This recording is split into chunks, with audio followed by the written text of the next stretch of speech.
Hello, everyone, and welcome to It's a Wild, Wild, Wild, Wildbound.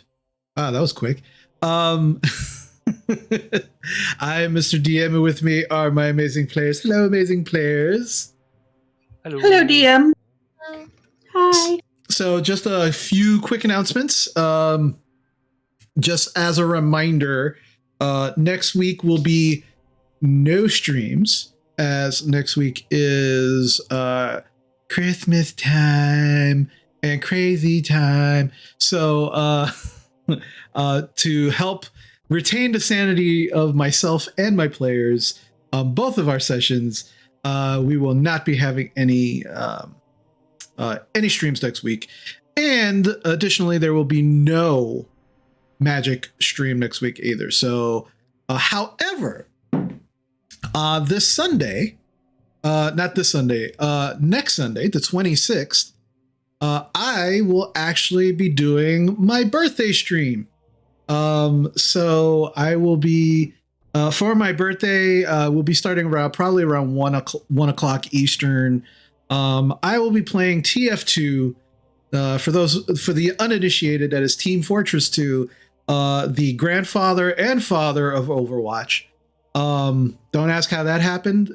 Trust me when I say it's the grandfather and father.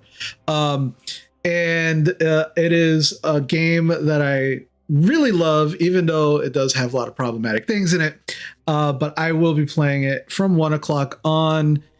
Please feel free to join me for my birthday. I plan on getting as drunk and inebriated as possible on stream while playing. And additionally, if one of my mods would be so gracious as to put up a poll for me, I would like for everybody to vote as to what voices I will be using during the stream. And I will specifically be using the voices of the characters from TF2. So I'm going to go slow to help my mods out here.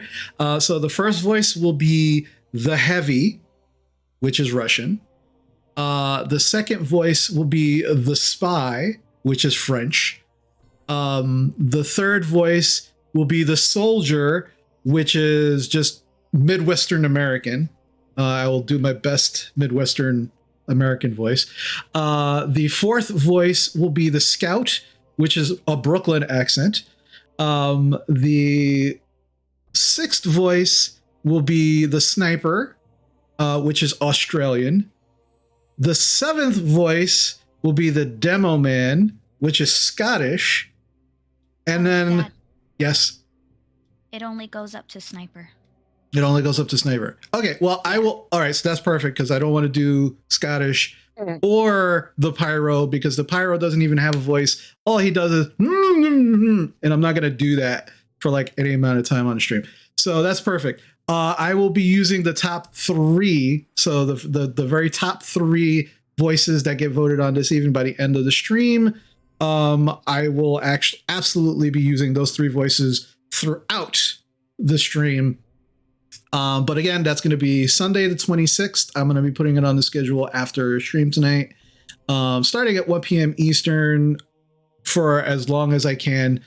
I'm going to be hosting some people in the evening, but not in the afternoon. So I plan on getting nice and schnockered by the time they get here and doing that while playing TF2. So please join me as I become very inebriated and very ridiculous on my birthday. I hope to see you there. Additionally, if you're looking for last minute holiday items, as a reminder, we have some amazing stuff in the merch store. So please, again, if you are tier 1 subscribed, if you are subscribing in any way, you automatically get a discount as long as you're logged into your Twitch account when you make a purchase. Tier 1 gets 10% off, tier 2 gets 15% off, and tier 3 gets 20% off. So make sure that you order all of your items as soon as possible so you can get them in time for Christmas. But the very high quality items, the t-shirts, the process in which they actually print the t-shirts, that it's really good quality stuff. So Again, just, if you're interested in seeing it, just !merch, and you'll be able to see. Actually, you can see it right now in our chat. You can click on the link and just take a look if you're so inclined. And I think, as far as announcements are concerned, that's about it. So, with that, let us continue where we last left off. So, last week, my dear adventurers, you were continuing to kind of figure out next steps as far as what to do now that the orphanage is somewhat secure. You were able to deal with the tax collector, and thankfully, without much of an issue, pay him off, as it were. And the orphans have at least another 6 to 8 months before having to worry about him. However, you still have other plans that you have yet to conclude. And that is kind of where we're at, considering all of the chores that you were given by the gentleman have pretty much been completed. So you are currently in the White Willow home, the orphanage of all these children. It's just after morning, probably about 10, 11-ish in the morning. And you have just pretty much finished up dealing with the tax man and dealing with those situations, as it were. So what would you all like to do?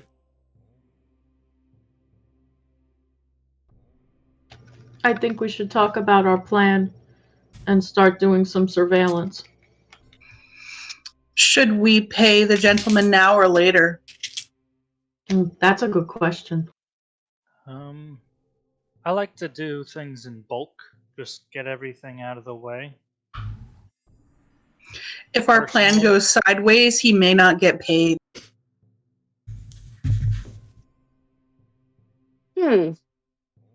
That's a good point. Yeah. Do you want me to go pay him? I think it's Well, we all have to be there, and we have to let him know what happened to Phoebe, remember? Because he said he wanted us all involved. We can just do that afterwards. Let's In case we all die, then we're doubly screwed. But it's just one guy. I think it would make more sense. I'm sorry. What, Sora? No, I was gonna ask the DM the time of day, because if it can be done if we can pay the gentleman during the day and then possibly do some surveillance in the evening, then that should take care of everything pretty much. And Squall, what were you saying? Seeing as how our plans have to do with the results of our current encounter here at the orphanage, to which results we need to report to the gentleman, perhaps we should tidy up this first before we pay the gentleman. Good point. Yeah, because we don't know, because all we know is Sora's contact essentially told us about this. The gentleman didn't tell us about this quest at all. No, but not really my contact. It's Phoebe's contact. Yeah, and she did say that it would just keep the gentleman from asking us for favors in the future. It would probably wipe the slate clean. So I'm not sure which way I fall on this, if we should pay him now or pay him later. But I don't want to keep him waiting. But I also want to make sure the kids are taken care of. I'm worried about them. I'm worried if we tell the gentleman we finish this job, he's just going to send in some lackeys to continue this little rogue organization that's going on here. We can ask him when we're done. Okay. So let's not stall any longer. Who we should have an adult or someone here at the orphanage taking care of the orphans while we're away, no? Well, Sora and Squall said that they would stay back.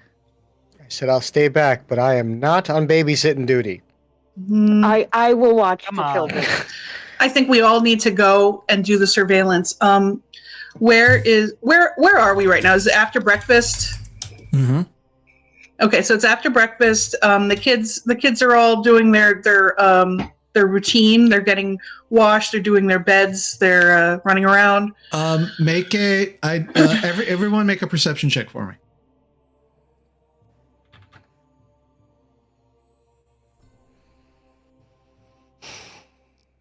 Okay. Let's see. I don't think I'm going to be a very good babysitter. Jarina, what'd you get? 6. Okay. This is going well. Rowan, what'd you get? 17. Okay. Sora? 6. Squall? 10. Leah? 10 plus 8, 18. 18. Galen? 15. 15. All right. Jarina and Sora, you're just kind of like, you're not really paying too much attention. You're kind of still thinking about your specific things and, the plans, trying to, running everything through your head. But Rowan, Leah, Squall, and Galen, as you're looking around, there seems to be less children.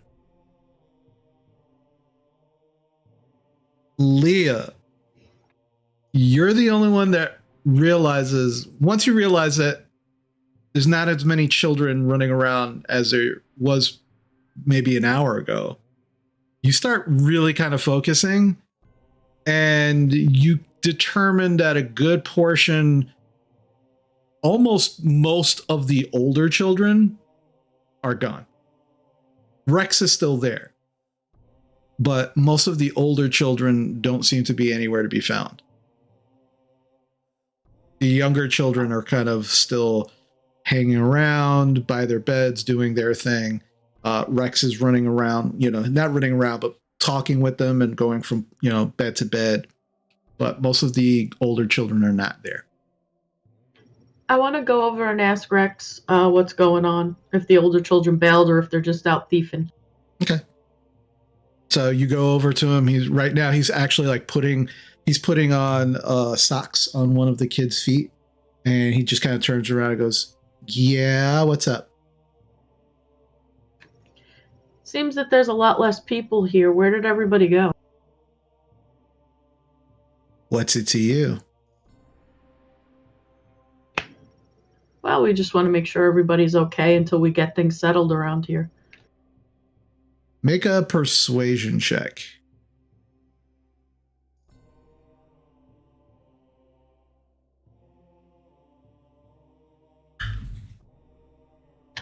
$18 plus 5, 23.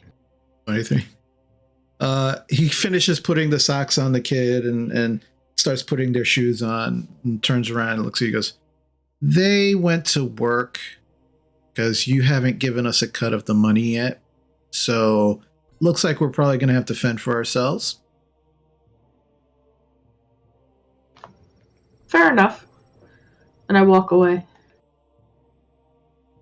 Kind of like side eyes you as you walk away, and then he kind of nods. And then he continues moving on to the next kid.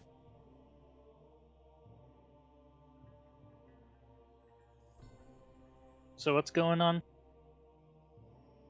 Leah? The kids went out to work. Oh, okay.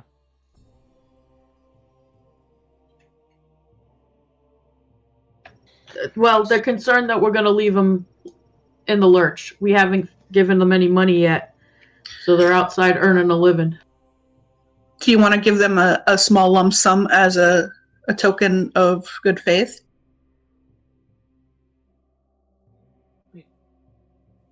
I mean, we Can you come can. down here? I mean, read your message. Read your message first.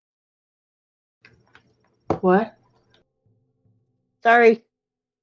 She's saying to burn down the orphanage. Yeah. That's what I heard. Wow. Exactly what I heard. Get all the money. We don't have to I worry did about the not. orphan. I'm really sorry. We can set them up with 1,000 gold, so at least they have something to buy food and stuff with. There's a lot. Wait, so how much was in there? Out of game. I actually wasn't it 20,000 or something? Somebody's got notes, right? I got notes.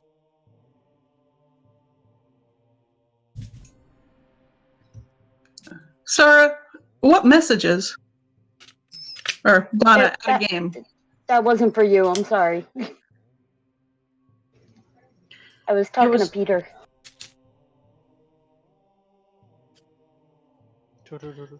It was 22,360 total between gold and platinum.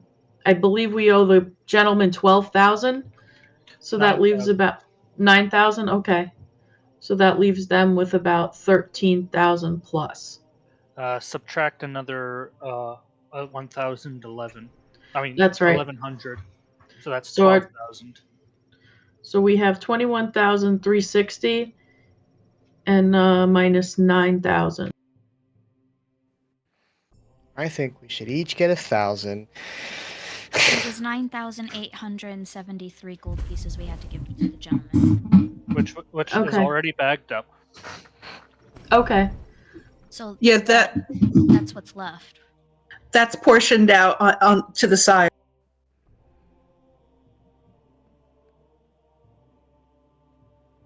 Okay. Give me a second. She's gonna do the fantasy math. Fantasy man. Don't forget all the other money that you currently have on you as well, that you collected from the other folks. Jurina, what were the totals from the other marks or the other collections? We got those. I know, I need the totals to do the math. Okay.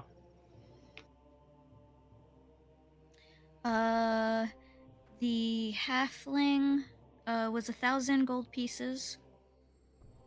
The dwarf in the bookstore was 750 gold pieces. The bakery was 2,324 pieces. And then the blood witch was 9,873 gold pieces. But he said if she didn't pay, to kill her, not to bring him the money. Oh, I'm not splitting hairs with this. Yeah, No. Okay, just saying. So we both killed and collected. Yes. She didn't hand over the money, so she attacked us, and we were forced to kill her, to which then we got his money and in good faith are delivering it in hopes our business with the gentleman would be finished. Yes. And then doing this business so that we're finished with the gentleman completely. And we have peace of mind when it comes to the orphanage too. Well, me anyway. I know not everyone shares my sentiment. And I believe we have a plan to cover the tracks of what happened here, which again should work in the gentleman's favor.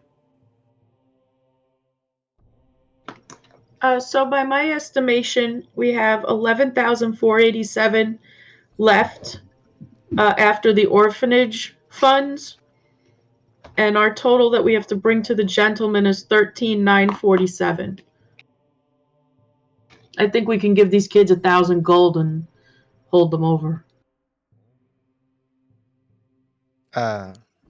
I unanimously vote for Rex as the leader and holder of the monies. What does everybody else think? I could really care less about these orphans. Well, we know that. Come on, Squall. You want them to kill you in your Don't be sleep? that guy. We aren't going to be here long enough, and they sure as heck could try. They're tricksy little guys. I'm not too Yeah. worried about it. I'm gonna miss that little druid. I see no reason why we shouldn't give it to the leader. And you know what? If he robs them, well, I'm not here to advocate for the rest of them. He's taking care of the babies. I don't think he's gonna rob them.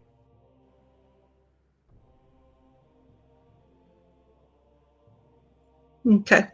Do you want to do it, Leah, or do you want me to give him the money? Does everybody agree? Yeah, sure. Okay. Who's holding all the money for the gentleman? Let's go with Jarena. Do you have the money? Because I have all the gold. Yeah. Okay, just making sure. Okay. So I take a pouch of 1,000 from Leah. If that's okay with you, Leah? Sure. And I walk over to Rex and I give him the pouch. He kind of takes it from you. Oh, what's this? Food, supplies, for now, just to hold you guys over. But we're gonna need you to keep an eye on the place while we're away. Is that all right? Yeah, I could do that. You're gonna take care of everyone? You're not gonna take off with the money, right? I've been here I'm not going anywhere. I didn't think so. All right. So put it somewhere safe, because all you guys are taught to have sticky fingers. So put it somewhere where sticky fingers can't find them. We don't take from each other. That would be stupid. You're right. It would be stupid, but you never know. Yeah, I got a place for it. It's fine. It's good. Okay. Thank you, Rex. Yeah, thank you. And he just kind of he looks in and you can just see him kind of like moving his fingers through it a little bit. And then he kind of seems satisfied and he kind of draws the string, ties it, and he goes downstairs. You're not sure where to kind of put the money away. Okay. So, we should go out into the market and maybe look for a caretaker or something while we're waiting, and then sort of stake out the inn, because it's going to be a few hours before we see that Crown's Guard. Does everyone agree? We should go into the market. Rex, you guys are going to be okay by yourselves out here? You hear from downstairs, yeah, we're good. Nobody shows up here. Okay. Just make sure the front door is locked. Nobody comes. It's fine. You hear in the distance somewhere. All right. So where to? Are we going to head to the market? What are we getting at the market? We're getting leads of maybe a good caretaker. Gotcha. And we're going to find the pub that this guy frequents and scout it out. And then when night falls, we will see, we'll see if he shows up, and we'll follow him, and we'll see what his routine is. Okie dokie. Well, I can probably pick some things up in the market that I need. So I'll go with you, but then I'll come back here. I think we should all go. I don't want to split us up. I mean, Phoebe's gone. We need all eyes and everyone. Are you sure? Because I feel like we can accomplish more if we split up a little bit. I know it's not the smartest idea, but we're not going into combat immediately. We're just scouting. We don't know. We don't know what's happening. What if we see the Crown's Guard not go home but head towards the orphanage to beat on the children? Then what? Then we tell you. The only thing is Squall's point earlier that big groups are less inconspicuous. I believe her plan was to have me and Sora. Sora to stay back in the orphanage while you guys case the joint. That way, I can't be seen again walking around town, nor is a mass of people going to be inconspicuous. We should just be collecting information and waiting for the time to strike. Okay. And I'm not great at stealth, and I'm really not going to be useful in this. So why would I be there except to get in the way? All right. Do you think you can make lunch then? Sure. She wants a sandwich. No, I mean for the kids, not for me. I can get something in the market. Yeah. You really care about these kids, huh? Dude, I was an orphan. That's fair. They I seem don't want very anything bad happening to them. worse than that's already happened. Yes, they've been through it. I think they have some good days ahead of them at least. Well, let's hope so. Let's keep it that way. Okay, we could certainly check in on them then at another time, but we need to stay alive another day to do so. Well, if you guys are staying here anyway, Sora can at least make lunch and maybe get stuff for dinner. Maybe a chicken, couple chickens, a little soup. We'll make sure they're taken care of. Don't worry about them. Oh, and Squall. Thank you. No problem. I feel oddly comforted, Squall. And I pat you on the pauldron. That's fine. Squall is showing visible discomfort and not trying to hide it, but very, very eagerly trying to make sure they stay focused on the task at hand. Also, Squall, remember, poop. Squall is noticeably now showing off sheer signs of worry that all plans will fail, and this is not going to end well. But I simply go, of course, Galen, and just stand on guard. Okay. So, Sora and Squall, you are Team Orphanage. So you are staying at the orphanage with the kids that are left there at this moment. And that means Jarena, Rowan, Leah, and Galen, you are making your way out of the orphanage. Where specifically are you going first? You said the market, the Penta Market? Yeah, I think we should take the secret tunnels out there. I don't think... I think it's a good way to get in and out. Okay. So you go to the door where Rex had informed you that was the secret entrance into and out of the Penta Market. It is locked, and you do not have a key. Rex has the key. Isn't he in the basement? He's on the first floor somewhere. You don't know where. I'll be back. I start walking around. Make an investigation check for me.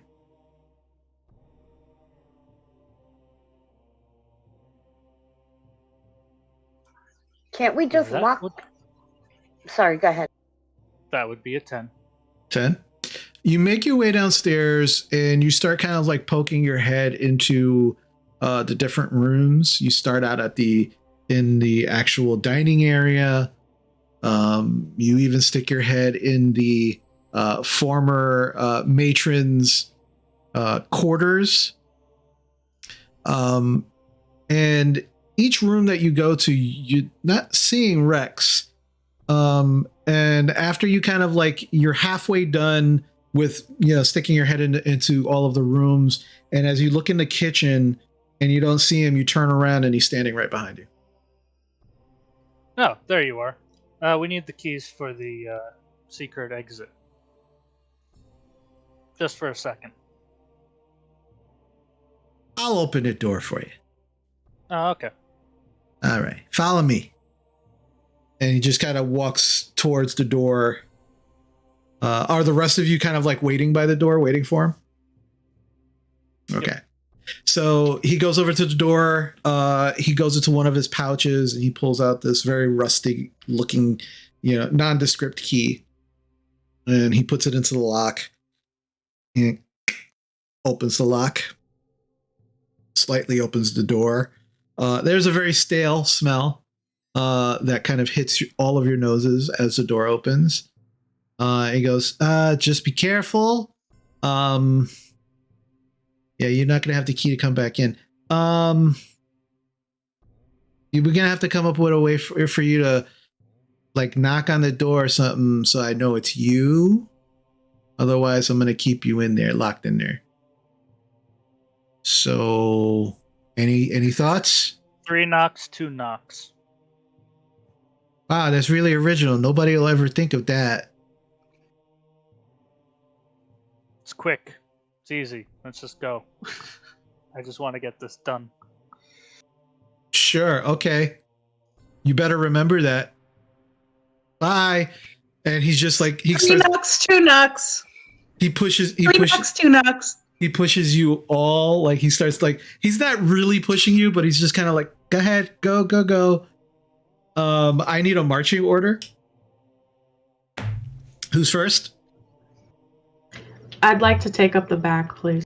Leah is in the back. I'll be in the front. Okay. Jarina's in the front. I'll be behind Jarina. Okay, so it'd be Jarina, Galen, Rowan, and then Leah. Okay. All right. So perfect. So Leah, as the last one in, you hear the door close and then door gets locked. And you are now all in absolute darkness. And you realize that this tunnel is made for very, very small people. And so you're all pretty kind of hunched over. It's very tight. You're walking single file. And there is no light whatsoever. Jarina, you are in the front and you have no dark vision. You do? You have dark vision? Okay. All right. So let's see. Does anybody not have dark vision? You all have dark vision, right? Yep. Okay. All right. So you begin making your way down this very, very long corridor. And you can see it's very, very, it's deceiving. The doorway itself seemed like a natural doorway that belonged there.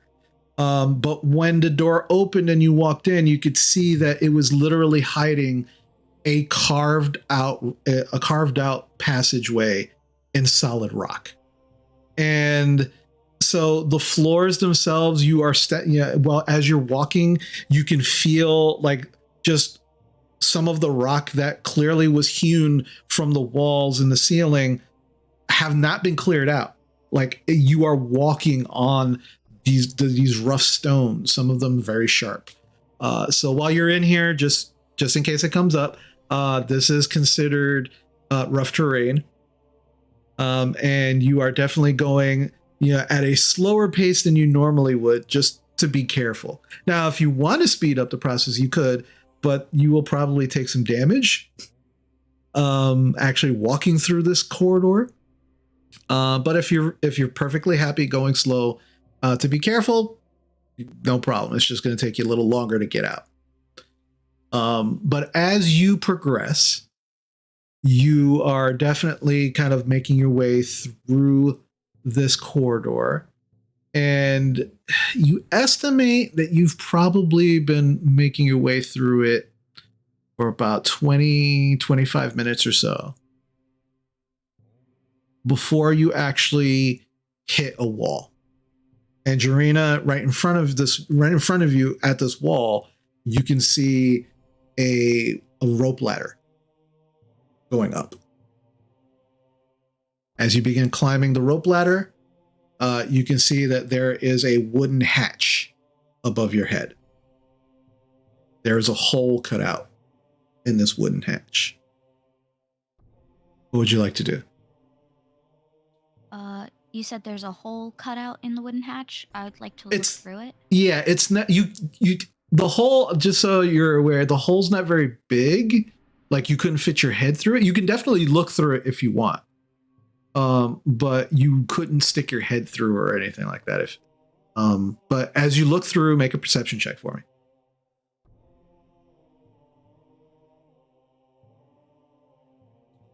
I got a nat 20 plus 2. Nice. So as you're kind of looking through, there's a little bit of light coming into what you can see is a very, very small enclosure. You can see just by looking through that there are definitely, at the very least, 3 wood walls that are very close in together. And the light is actually coming in from what looks like a crescent moon symbol, like that's kind of like carved out of the door on the very top. And then as you look up, there is definitely a roof as well. This is a latrine. It's the poop hole. I don't see anybody in it. It's empty, right? No, it's definitely empty. And there's definitely a very foul smell coming from somewhere. All right, I'm gonna try to push open the hatch. Okay, you kind of, there's a squeak as you kind of push it open. And as you kind of push it out, you can see that there's hinges on the outside of it as you push it open. And as you do, you are in what looks like a one-person shack. And right in front of you, where this crescent moon cutout is it's absolutely a door. There is like a handle, and right in front of you. I'm going to look down and say, it's gonna look really weird, all of us coming out of this really, really tiny privy. Why don't you go out? We'll count to 100. The next person will go out, count to 100, and so on. Okay. I mean, it's probably in a hidden spot. I'm sure no one's paying attention to it, but let it, I mean, if it's in the middle of the marketplace, just knock 3 times on the door or something. Okay. I'm going to close the hatch. Mm-hmm. And I'm going to walk out of the privy. Okay. And I would like to look around to see if anybody is like watching me or Okay. where I am. You go to open the door and the door does not open. It stops. And you can hear like a rattle as you push the door to try and open it. Rowan, I think it's chained up. Let me take a look. Can I investigate the door and see if there's a way to open it? Yeah, sure. Make an investigation check for me. I have a 19. Okay.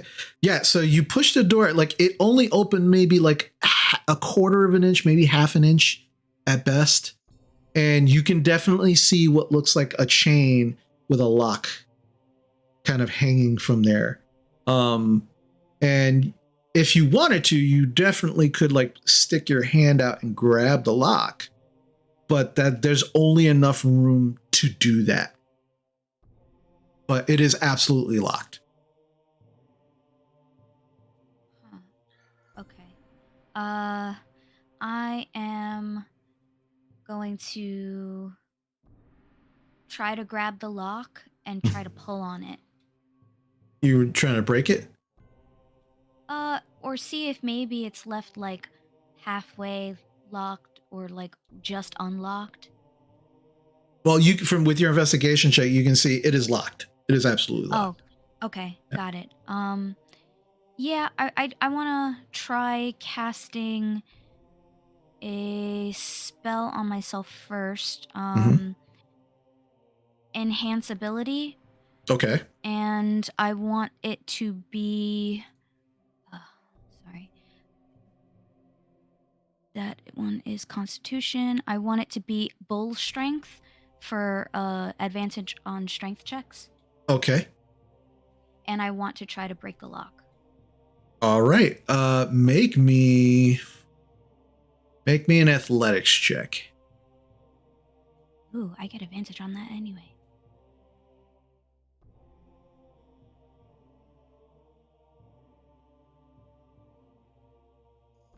That is a 23. 23.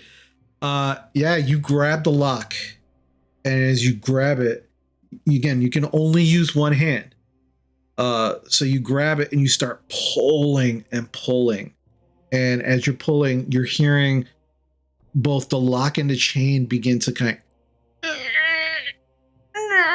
start squeaking. And then immediately you hear the of wood starting to crack and break. And as you yank and pull, you see that the handle of the actual wooden door rips completely off. And the door swings open. The chain and the lock themselves are still intact. The lock itself is not broken, but you have ripped the handle off of the actual outhouse that you are currently in. And that was what the chain was attached to. And now that there's no more handle, the door swings slightly ajar. All right, mission accomplished. Okay. What was that? Our way out of this stink hole. You know, we could have picked the lock, right? Only one hand was able to go out. There was no way somebody was going to be able to get a second hand in order to pick that lock. Trust me. My hands are tiny. Okay. So we just have to fix this door to our to-do list. Maybe. Okay. So as the door opens, and you begin to look outside, you notice a couple of things. The first thing you notice is that there are two other latrines, outhouses that are to the left of the one that you're sitting in. The area that these outhouses are sitting in, there's actually like this wooden fencing that's kind of like a perimeter around it, and you can see behind the outhouses there is this stone wall, and it looks like these latrines are like right at one of the walls of the actual city, like right at the end of it. The wooden fencing, there is a space that's open, but it's not open where you can actually see people. It looks like kind of like when you go to an amusement park and you go to some of the bathrooms there, and they have it so you kind of have to walk around a wall to actually get to the opening of it. It's exactly like that, but it's just all wood, and you can see that there's like hay and just like, and a lot of it is like rotting hay. There's garbage all around, on the floors, and on the latrine, on the outhouse that you walk out of, you can see that there is a sign hanging on the door that says "out of order," but there's no such signs on the other two. And they are definitely where you were smelling that very, very foul smell. But currently you don't see anyone in the area. And it looks like, as you walk out, that you could easily just kind of like walk out. And but now there is no lock on this outhouse, this specific one. So anyone could just take a leak on our secret hiding place. Well, it says out of order. And the How is door it can't lock. Sorry. Okay. No, it says out of order, and the door clearly can't close. So If someone has to go badly enough, they'll use it. Well, we just deal with it. So the rest of you are climbing out. Yeah. Okay. If there's nobody around, we're just gonna come out. No. And Jarina, you can definitely hear the sounds of lots of people on the other side of the wooden fencing. But at this moment in time, you don't see anyone around you. I whisper to the group that. Okay. All right. So you all eventually make your way out of this secret latrine passage. And as you do, you kind of make your way out. You place the lock and the chain, I guess, on the ground. Are you taking it with you? What are you doing? I want to try to fix it.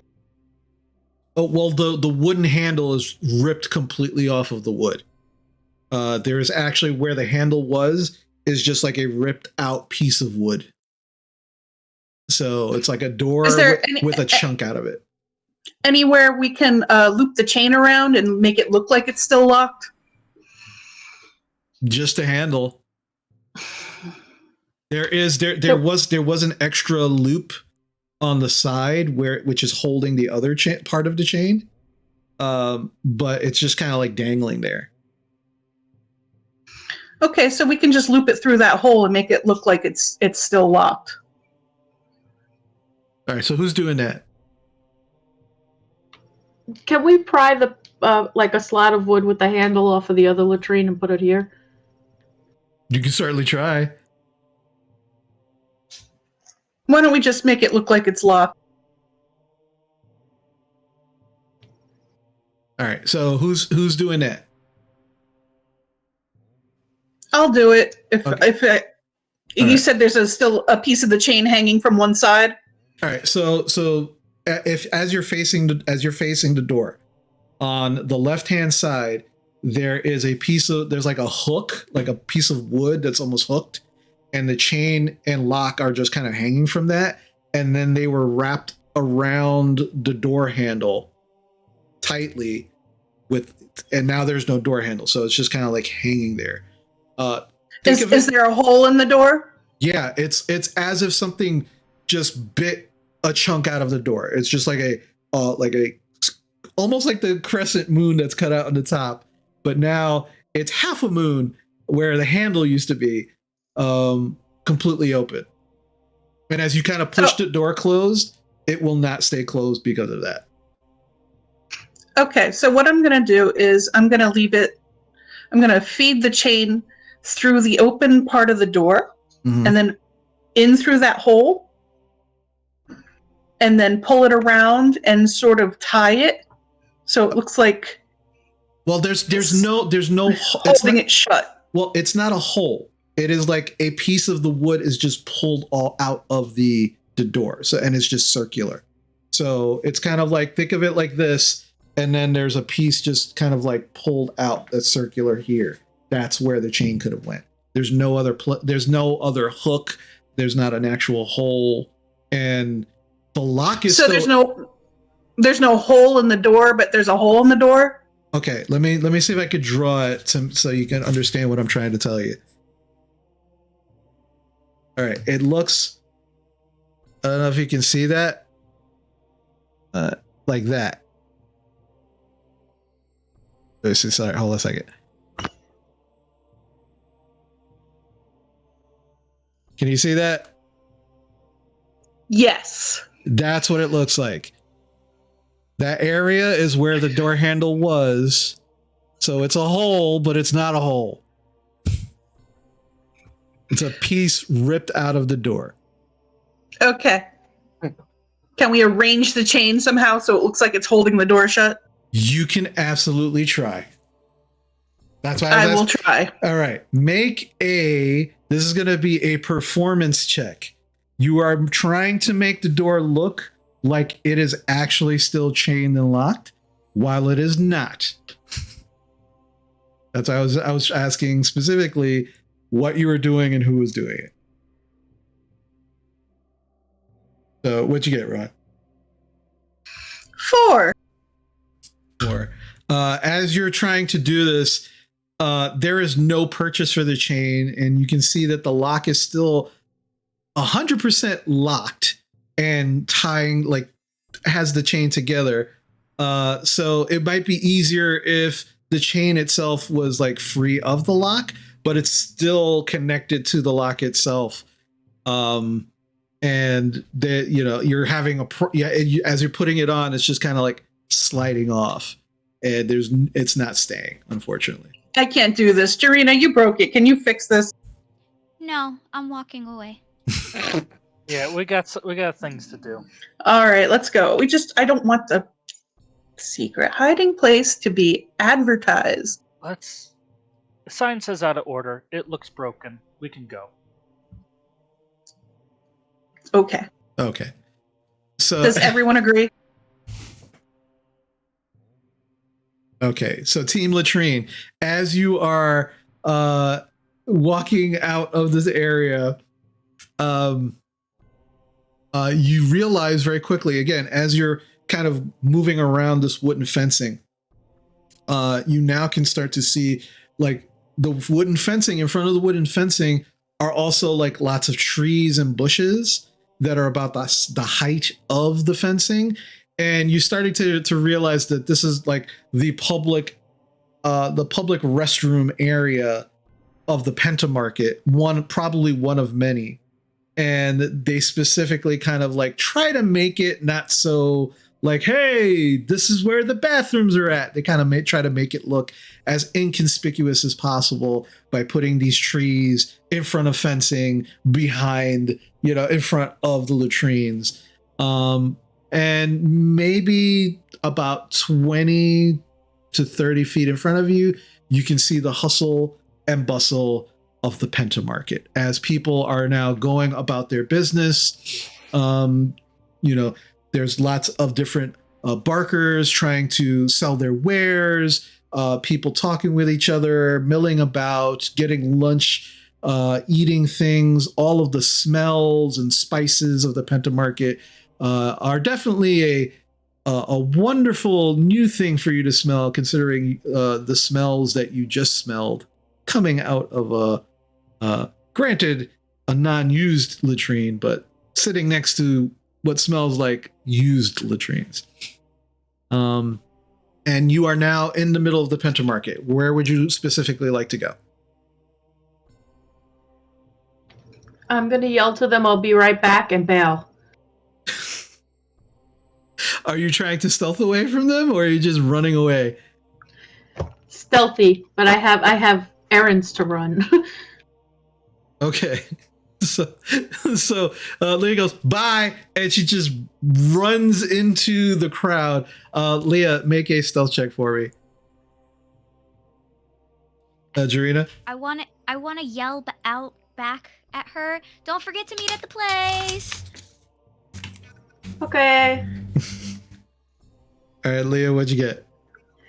I rolled a 17 plus stealth is 11. So 17 plus 11 is 28. Jesus Christ.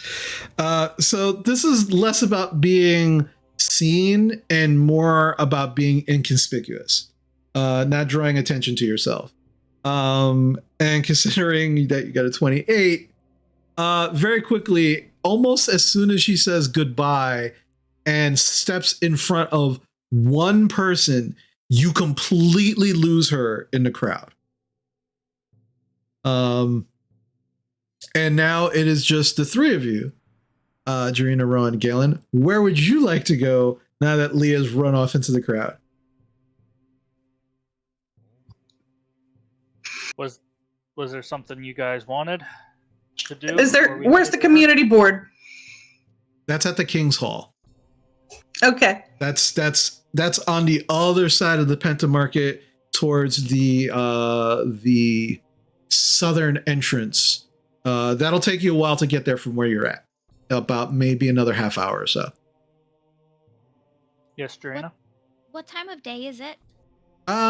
Maybe about noon. So it's still gonna be a long while before this guy is at the place. Yes. So I would like to go back.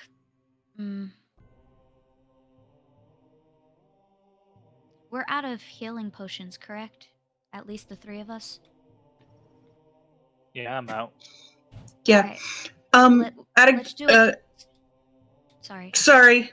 Out of game. I have to use the restroom, and I'll just have Rowan use the restroom too. That's fine. Go ahead. It's fine. Rowan turns around and she goes right back to where the latrines were. I guess Guess she you had gotta to go. When you gotta go, you gotta go. Gotta go. Yep. Yep. Well, since you and I don't have healing potions, maybe we should go to Pumat and get them. Yeah. I run to the latrine and I tell Rowan we're going to Pumat. So when you're done, head over there. That's all I say to Rowan. Okay, fair enough. And then out of game, I don't really want to role play this store. I just kind of want to just get the healing potions. Okay. How many are you looking for? Actually, a better way to say it would be Pumat has 2 regular healing potions and 1 not superior potion of greater healing. I will take both of them. The 2 regulars? Sorry, all 3 of them. Okay. So that's going to be 450 gold. Got it. Okay. So you have 2 regular healing potions and 1 greater. Alrighty, got it in my inventory. Okay. So you went to Pumat, got your healing potions. Anything else? You are in the Pentamarket. So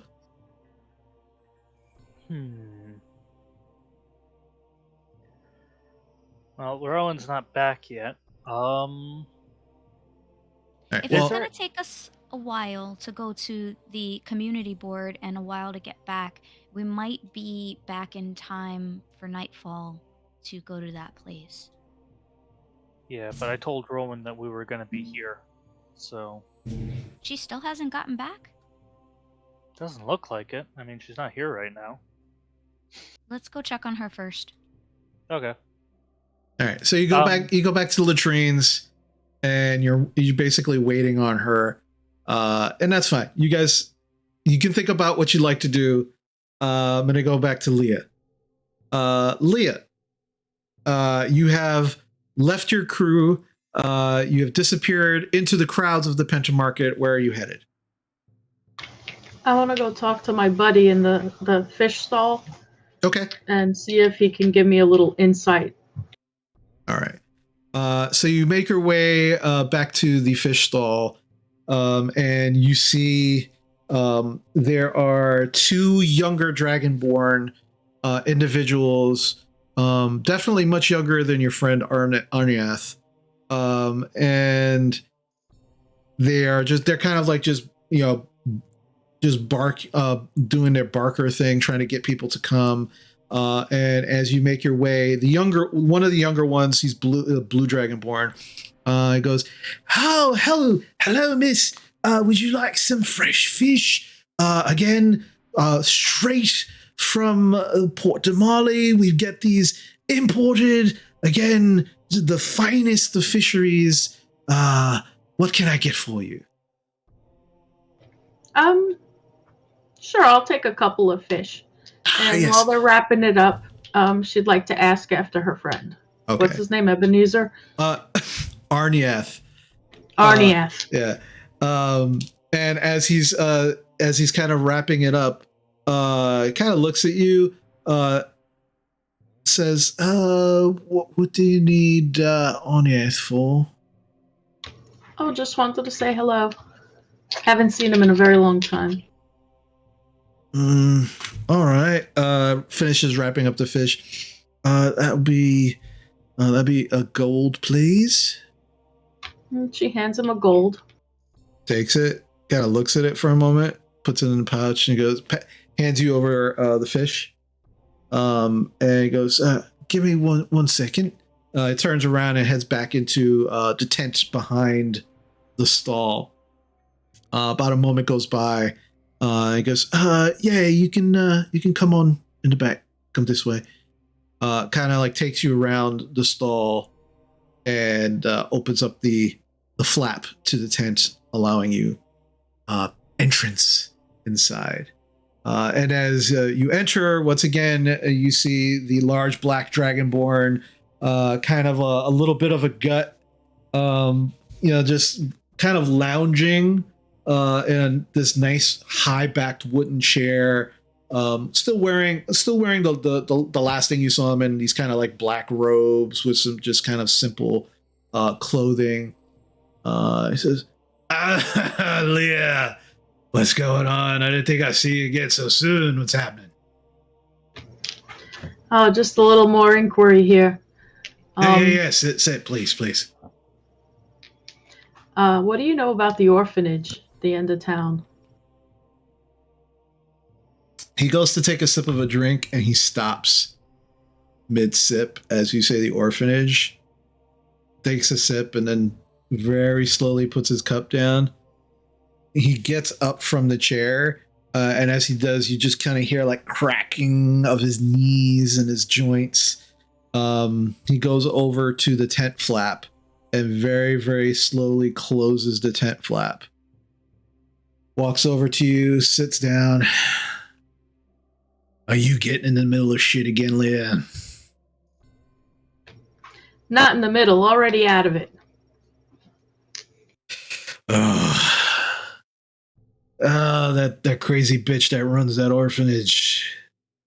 Bad news. You gotta stay away from there. It's not even the fucking kids. It's the lady who runs it. She's a wacko. Very dangerous from what I understand. Try not to get in the middle of that shit. A little bit of a turf war going on between her and the local group that's kind of been running things for a while here in Zadash. So yeah, you might want to stay out of that. That's a little crazy. So they don't work together? Oh no. Just some crazy, like I said, crazy shit has been, again, mostly rumors, people talk, they get drunk, especially since I buy them beer. Yeah. But I just hear some weird, crazy shit about, people go missing, who inquire too much about what's going on in the orphanage. There's been some bad blood between, the orphanage and, the group that's been kind of running things here. It's been crazy. The group that's been running things, do they take care of the people of the city? Or are they just as bad? No, I'll put it to you this way. The folks that have been running things behind the scenes that here, I wouldn't even know they existed if it wasn't for the orphanage. This lady showed up about a year ago. She started putting them kids to work, doing, little things here and there, stealing from the Platinum House, which has been ballsy if you want to, not too fine point on it. Fucking stealing from a fucking church. It's got. Wow, that's. Yeah, it's ballsy. And also just kind of taking shit from people who really ain't got it. And then I heard that some people weren't happy about that. Then it turns out that it was the group that kind of ran things here. The turf war kind of was like, stop doing the shit that you're doing, work with us or else. And that things haven't gone well from that point on. You know, I've heard about some dead kids. I've also heard some, dead people. Crazy shit. Again, all rumors. I don't know what's true, what's not.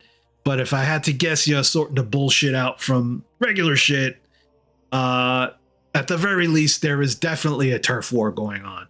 I don't know what the level is at this point, but sounds like the lady over there is pretty fucking crazy.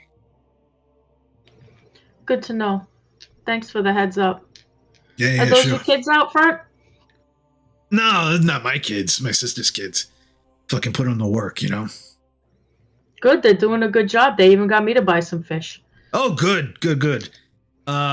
What'd you get? And he kind of leans over your package. And he goes, Nicodranus blue. Yeah, those are good fish. How much they charge you? 1 gold. Oh, fucking kids. They got to get started somehow. Yeah, at most they should have charged you 5 silver. They marked it up. Good on them. I'll make sure I take it out of their hides later, but it's fine. No problem. They earned it. Yeah, they didn't know you were a friend of mine. It's fine. Thank you for all your help and information. I won't be in town much longer, but it was good to see you. Yeah, no, like I said, anytime, just try and keep your head low and, keep them sticky fingers out of people's pouches because, again, some crazy shit going on. And it sounds like you're starting to get in the middle of some of this. I wouldn't advise it. I'll keep my little sticky fingers out of it. Thank you. All right, good. Be safe, all right? Thanks, you too. All right. And I leave. Okay. All right, so Leah, you leave. Jarena, Rowan, and Galen. Rowan, you eventually finish up in the latrine. Jarena and Galen have already been to Pumat's and picked up some healing potions. And is there anything else that you would like to do while you're in the Pentamarket? You definitely have time. You've maybe spent at this point in time, probably an hour or so, hour and a half in the Pentamarket. So you've definitely got plenty of time till the evening. Let's get lunch and then go up to the community board. Okay. Can I find them?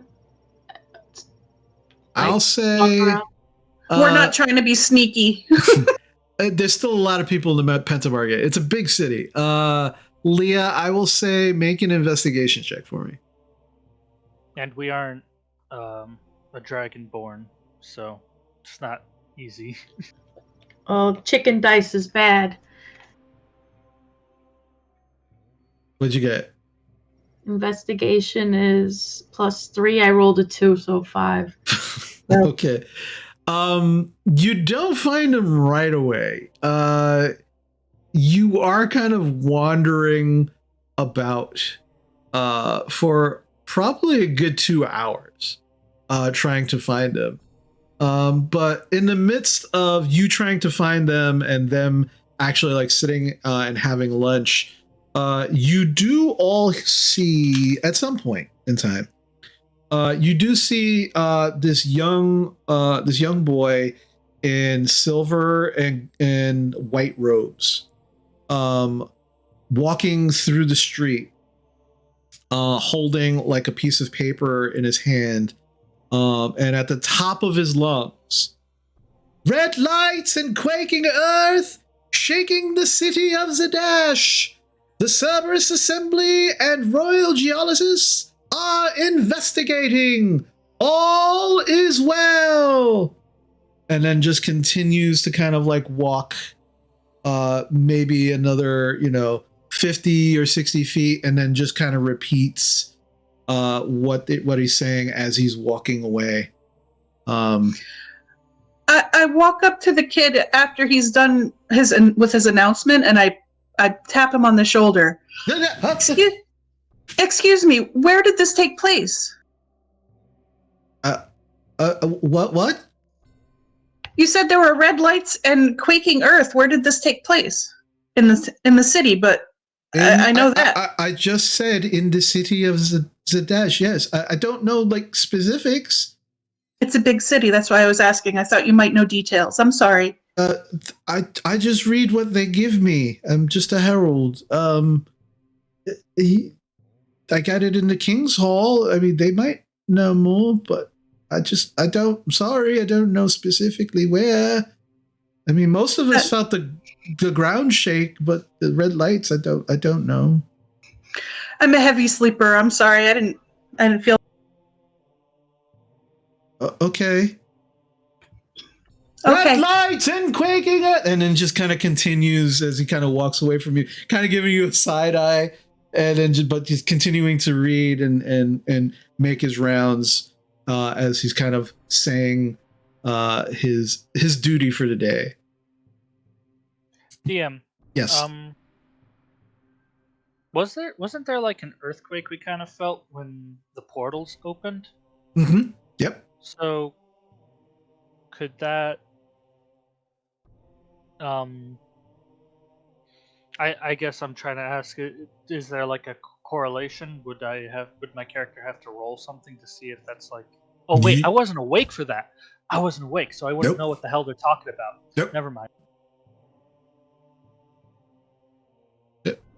All right, so Team Latrine, you eventually meet up with Leah. It does take Leah about 2 hours or so to find you. But at that point in time, by the time she finds you, you are making your way to the King's Hall, where the message board, where the job board is. Is there anything else that you'd like to do before you get to the King's Hall? I don't think there's anything. Okay. Negative. Should we buy food for the orphans? Or is Sora going to do all that? I don't want to carry it right now. Yeah, I mean... That's smart. Okay. Team Orphanage, Sora and Squall. So while you are at the orphanage, is there anything specific that you are both doing? How much of that beef side is left? Oh, there's still plenty. You got enough for like 2 or 3 days. And okay, even though the kids ate a lot, they're still kids. All right. Well, I'm gonna cut a chunk off of that and roast it, and maybe see if I can make some bread. Out of roast? No, out of the flour and the eggs left. Oh, okay. Sorry, I was very confused. That's easy enough. I'm gonna say, because you're not like a baker per se. I'm just curious. I'm gonna need you to make a general intelligence check. So D20 and your intelligence modifier, just to see how well your bread turns out. 15. 15. All right. Yeah, you start making the beginnings of bread. You do at some point get an audience of a few kids who are just kind of like watching you mix and kind of putting the oven. They're not saying a word. They're just watching you, fascinated. There's like six of them just kind of like standing or sitting on the floor, just watching you bake. And by the time the bread is done, they're all just kind of like, oh, that smells good. And you realize that, yeah, you made a pretty decent little loaf of bread that could probably feed a dozen of these kids. Cool. Is there any cheese? There's probably some hunks that are still left over. All right, so I start making roast beef sandwiches with cheese. Okay. Hand them out. Squall, you want one? Yeah, sure. I hand him a sandwich. I take and eat the sandwich without delay. Okay. I'm not going out to the market and leaving you here by yourself. I'm not going to get chicken until somebody else is back or they're all back. So this is what we're eating. Fantastic. All right. Squall, is there anything you're specifically doing? Specifically not doing anything to care about these kids and standing on guard promptly at the front door, but out of any lines of sight. Just very focused on making sure nobody bothers me or us for that matter. Okay. At some point in time, Sora's feeding everybody. She brings some food over to you. The kids are all just kind of like milling about in the dining area. You see two kids come out of the dining area, and they're like maybe 15 feet from you, Squall. And one of them is the little girl, Leia. She's just kind of standing there. She's got these two branches just kind of like sticking out of her head, almost like antlers out of her hair, like her ratty hair. And she's still dirty. Like all of the kids seem to have cleaned up, and she's still just got dirt on her face. She's got like her clothes are still have like dirt on them. And she's talking to this little boy. And she's just kind of like whispering in his ear. But as she's whispering, they're both just staring at you. And he's just like nodding to her. And as he turns his head, you kind of see like slightly pointed ears. And you realize that the kid that she's talking to is a halfling. And she's talking to him. And then he starts whispering in her ear. And she just kind of starts nodding. And then she whispers back in his ear. And then they just stop whispering. And the little boy starts walking towards you. And he gets right up to you. And he goes, "Hi." Hello. "I'm Logan." Nice to meet you, Logan. "What's your name?" It's Nunya.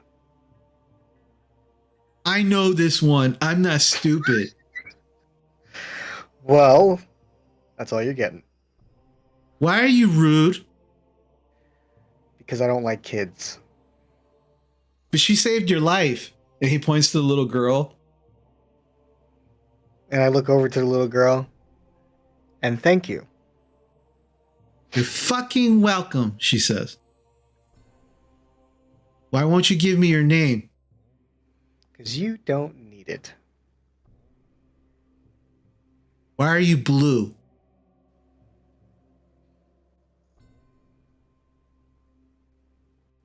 "Are you cold?" Yes. "Why don't you wear more clothes and stuff? Make yourself warm." Because I like it like this. "That's stupid. You're stupid. You're a stupid blue man." And he turns around and he just runs back to the little girl, and the little girl high fives him, and then they just run back into the dining room. I hate children.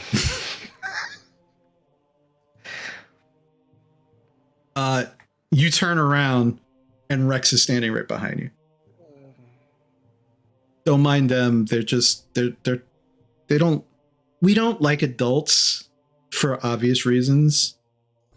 And so having you here is a little awkward. So don't take it personally. That's fine. I won't. I won't waste much time worrying over them. I mean, you should, because if they don't like you, they're gonna start doing shit to you. But I'm just saying, like when they say stuff like that, don't take that personally.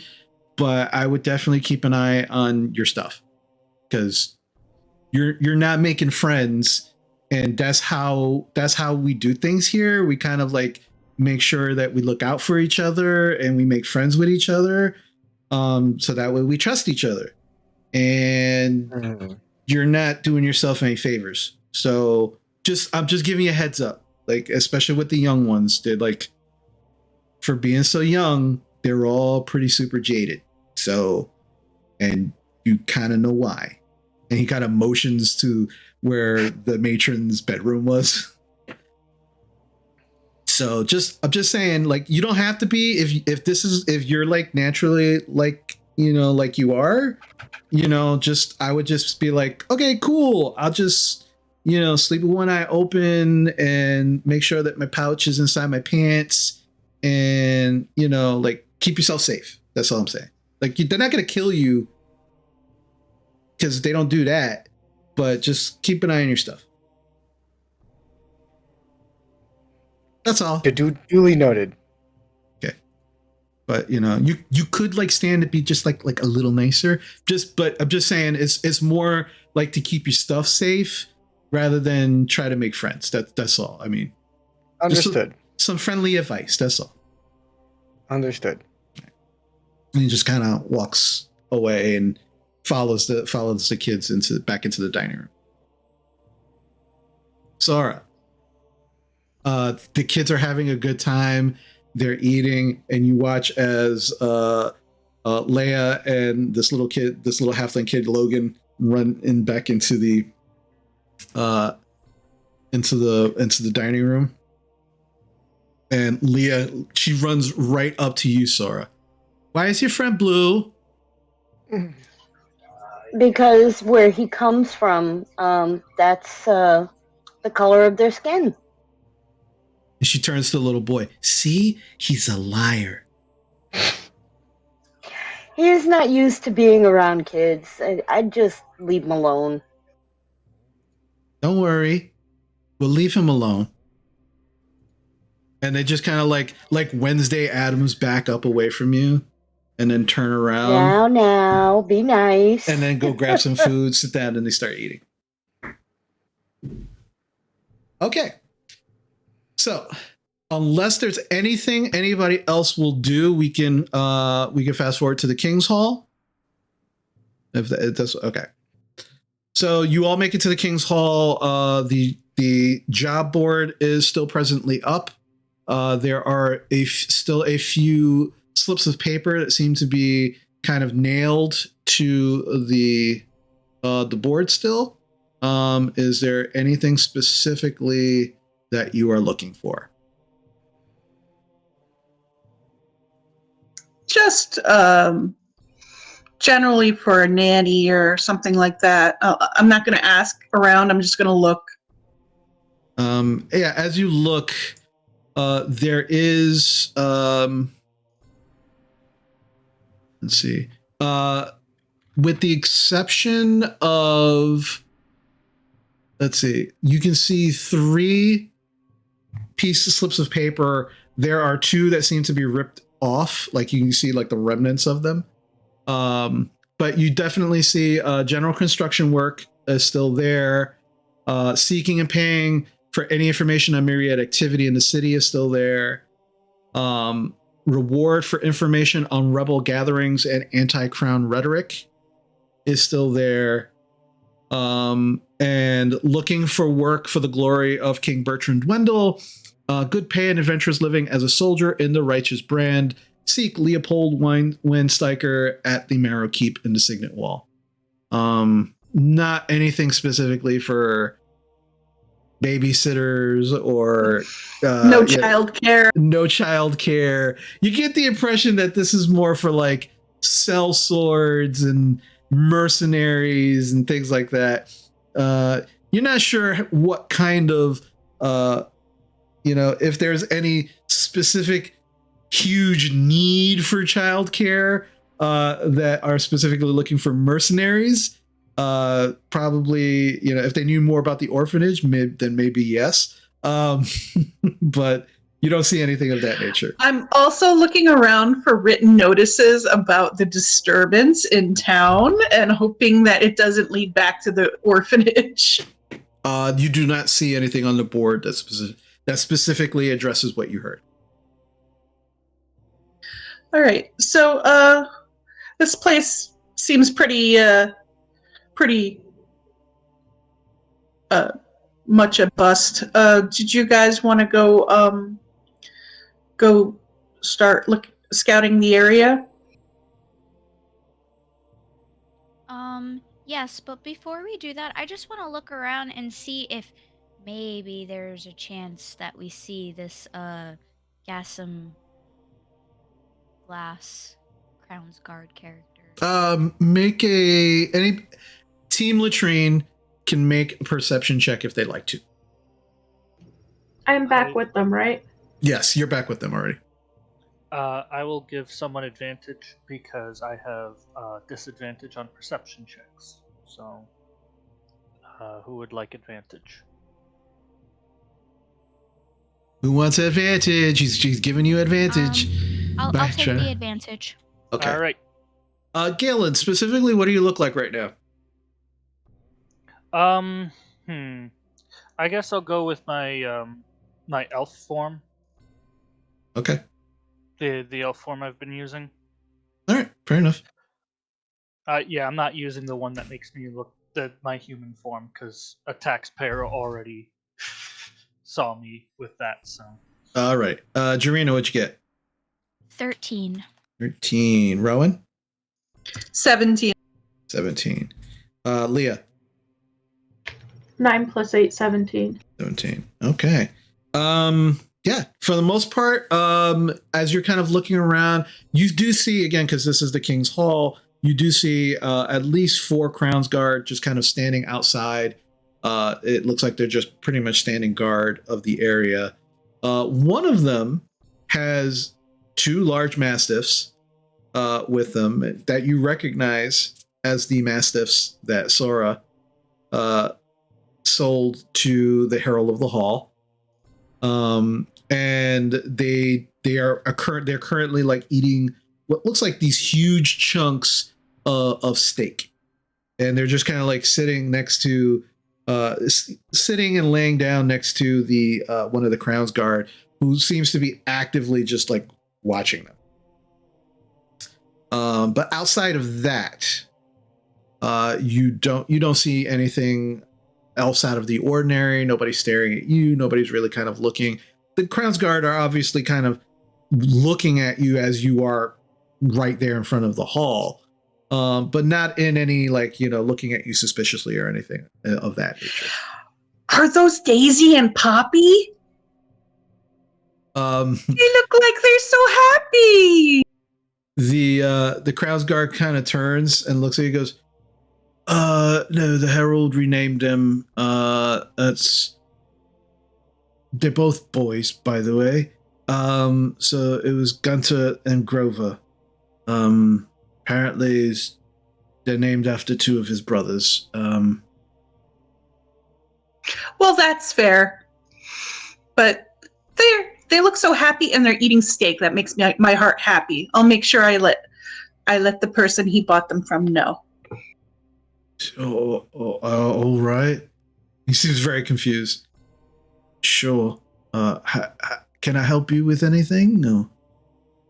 Oh, no, thank you. I just wanted to see the dogs. They look great. Thank you. I will let the Herald know. You're very welcome. Have a good day. You too. Thank you. And he just kind of goes back to staring. I leave him alone. Yeah. All right. So again, unless there's anything else anybody wants to do, we can actually fast forward to the evening, right? You were going to go out to, all right. So you spend, fair to say that you go back to the Penta Market and you can spend pretty much a fair amount of the day, just spending time in the Penta Market, looking at all different things. There are things around the Penta Market. There are the various temples and churches of the approved deities of the Dwendalian Empire that are around it. So there's lots to kind of like see and do while you're there.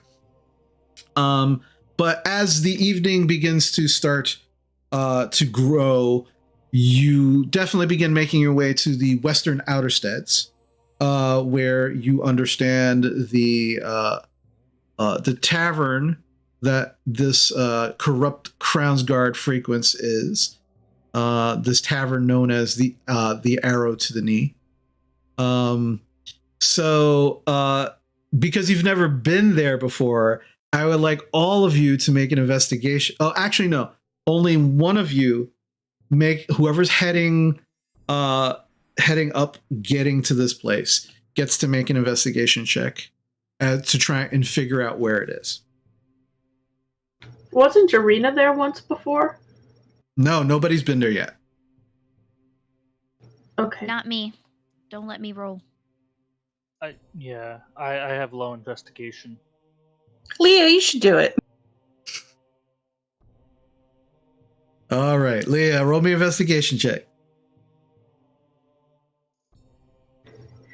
18 plus 3, 21. Okay, yeah. As you're all like, you all know where the western outersteads are, and you start making your way towards there.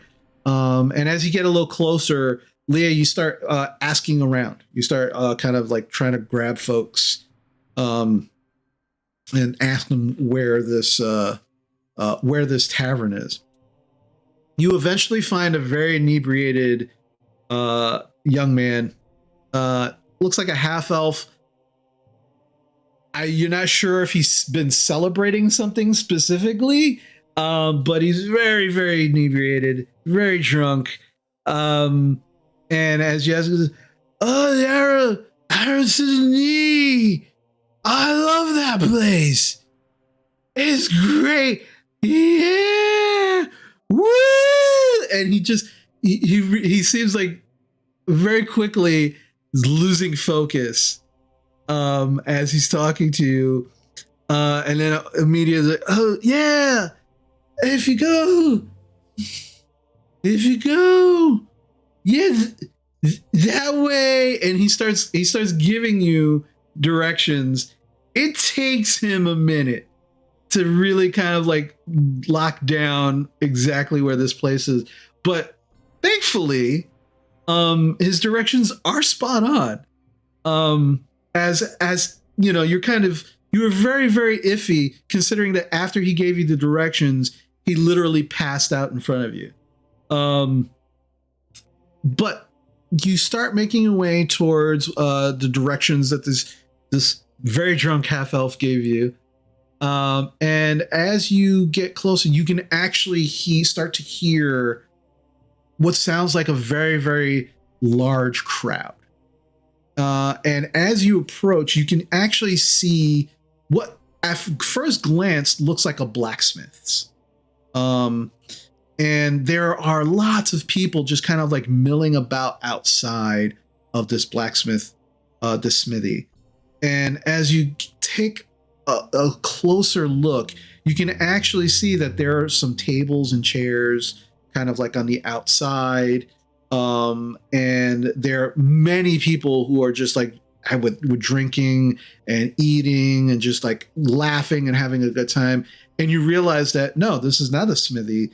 Clearly this was a smithy that has been converted into a bar, a tavern. And as you approach, this place is packed. Like there's lots of people just like outside, and a lot of them seem to, just kind of seem to be winding down from, a day of work. All the various peoples in like, different clothings. All of them, however, seem to be just having a great time, having drinks. I like for all of you, and by all of you I mean Team Latrine, to make perception checks for me, please. Do I have disadvantage? No, because it is actually dark enough that there is no sunlight at this moment that would actually give you that disadvantage. Got it. All right. Jarena, what'd you get? 7. 7. Rowan. 10. And Leah. 16 plus 8 is 24. 24. Galen. 21. 21. Rowan and Jarena, there's a lot of people here. There's a lot of people. I mean, just on the outside of this tavern, there's got to be a good 24 people just kind of like milling about, standing around. And you can see that there are a number of windows. And through the windows and the flickering torchlight, you can see that there's many more people on the inside. This is gonna be tough. There's a lot of people in here. Galen and Leah, however, you not only notice how many people are actually here. And from your estimate, just from the outside, definitely about 24 people outside, probably another dozen or so on the inside. You'd have to go inside to make sure. You can see a couple of things. You definitely see the actual sign of the tavern, which is literally, it looks like a nondescript humanoid person sitting on the ground, holding their leg, their face a grimace in pain with a large arrow sticking out of it. And it's hilarious. Just looking at it, it is one of the most hilarious signs that you've ever seen. But you also start to notice, as you're just kind of like clocking some of the people outside, there are a few of them that they're bearing the way they're, even while drinking and kind of like laughing and checking, having a good time with the people that they're with, their bearing is a little strange. And as you're watching more intently, you can see that some of them are drinking and then they're just kind of like looking around and then kind of keep drinking and having, joking and having conversations. And the both of you start to realize that there are a number of off-duty Crownsguard here. And you're getting the impression that this is probably a hangout for off-duty Crownsguard. But you're all about maybe about 50 feet or so away. In order to get more detail, you would absolutely have to get closer or possibly go inside. What would you like to do? Should we get a table in the corner and just order beer? I mean, you've noticed. Yeah, sure. Let's grab a drink. Galen? I was gonna ask VM. Mm-hmm. So, how many people were we able to clock that are suspiciously just looking around? Specifically, I mean, these folks are only the ones that you've been able to see outside. There's about half a dozen, maybe about 6 of them that you can tell just on the outside. Possibly more, but again, you'd have to get closer to kind of figure that out. I don't suppose we know what this guy looks like. Phoebe and Leah were the only ones who got a good look at him, and he was in his Crownsguard attire, which includes a helmet. Are you talking about the grandmother's house? Then it was me, Leah, and Phoebe. Okay, so you would probably recognize him if you got up close, only because you saw him in his Crownsguard uniform, and you don't see anybody in there wearing Crownsguard attire.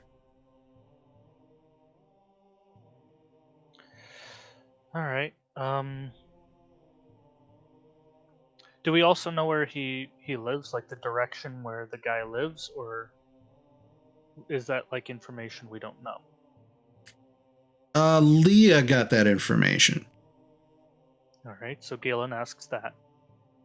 Do you remember Leah? Yeah, he lives up the road in like a shitty shack, doesn't he?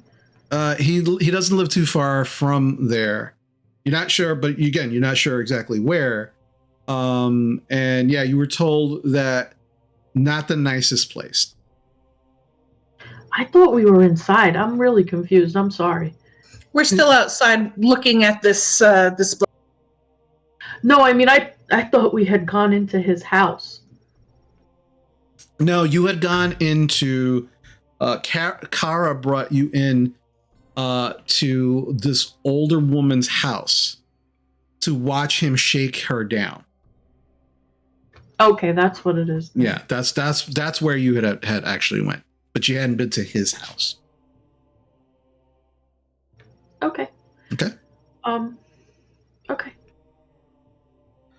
Okay, so I guess when one of them goes in that direction, or into a shittier house, we'll check it out.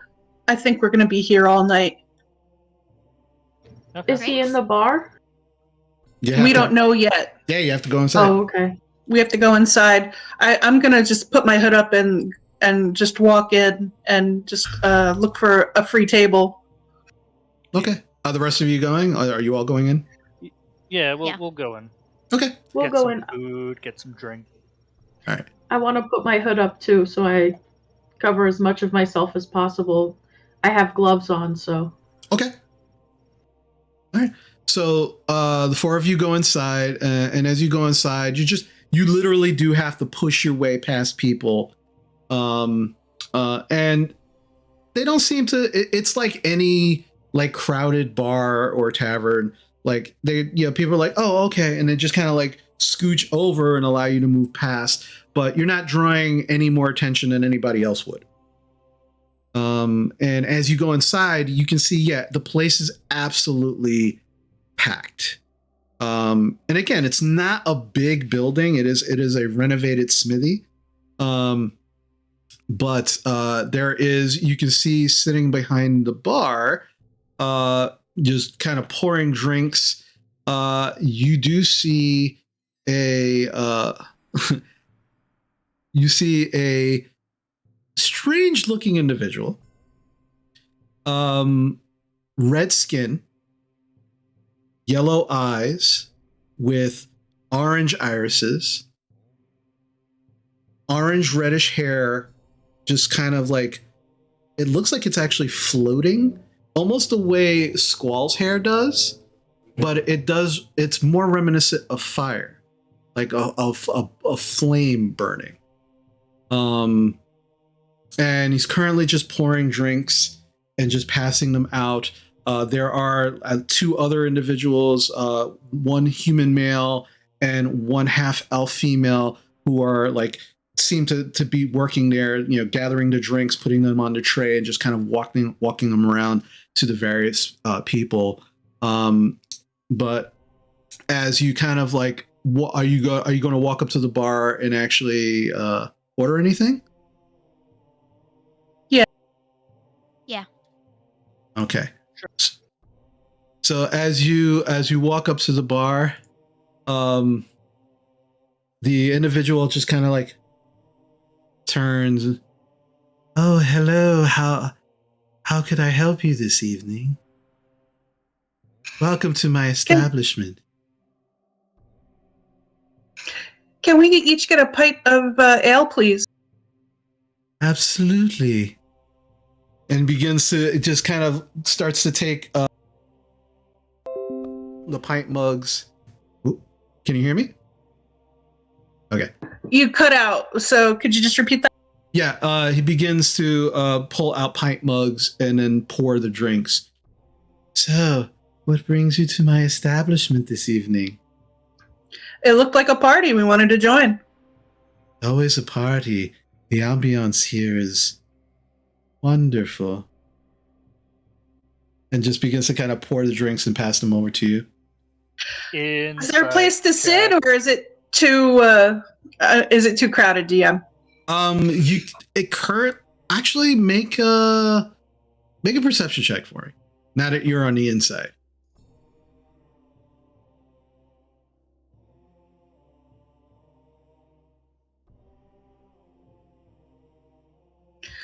$25. 25. It is packed, but you can see, like, out back in the corner, there are two seats that are currently open, that nobody's sitting in. But this place is pretty wall to wall packed with people. Galen, you said you wanted to do something? Just a general insight check on this guy. Like, is he just... does this seem like natural for him, or is he just putting on like a show? Like, is he... Yeah, go ahead. Just make a general insight check. Yeah.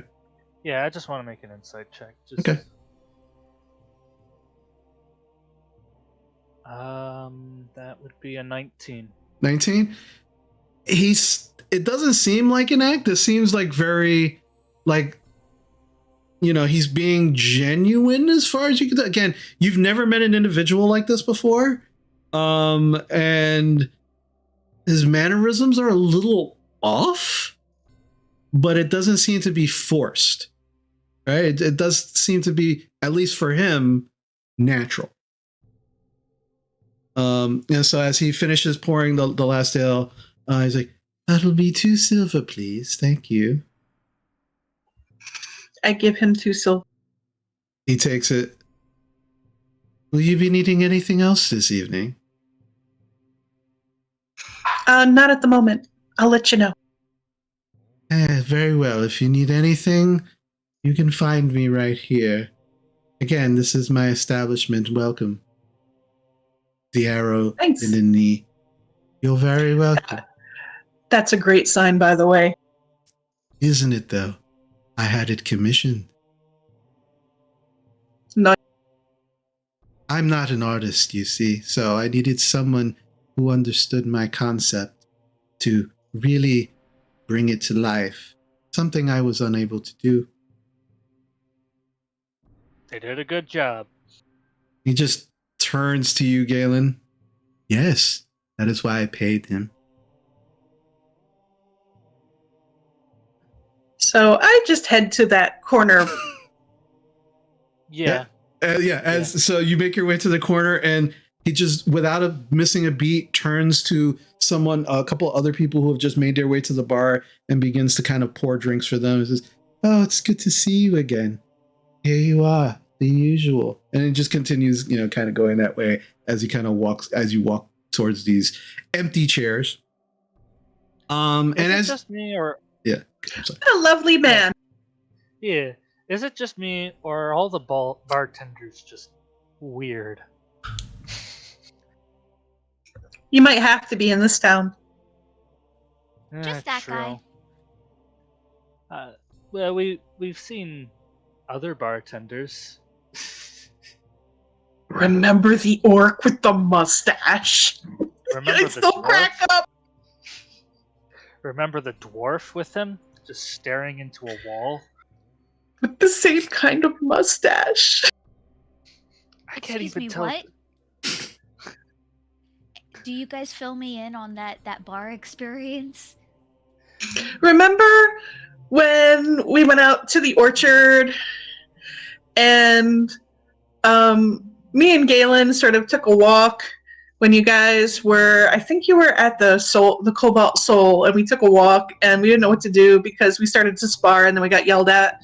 So we found the nearest pub, which was like an hour away, and the nearest pub had like 2 people in it, and it was an orc with the mustache and a dwarf with a mustache, and it was super sketch. Right. While they tell the story, I want to observe around me, to look at each individual and see if maybe I can recognize one of them. Okay. I would say Jarina and Leah, make me perception checks, please.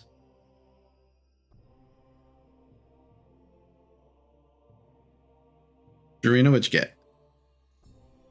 I got a 16. Okay. Leah? 15 plus 8, 23. Nice. So you're there about an hour or so, and you've taken these 2 chairs. 2 of you have to stand, but 2 of you can sit. And you see people come and go over the course of the next hour or so. And there's like loud conversations happening, joking and laughing going on. People are having genuinely like a really good time here. And occasionally you will see the bartender like leave behind the bar and go amongst a group of people and talk with them. And you can see that when he does that, the group tends to like get a little livelier and start like laughing and joking, and he never seems to laugh or joke with them. But they all seem to be having some kind of conversation.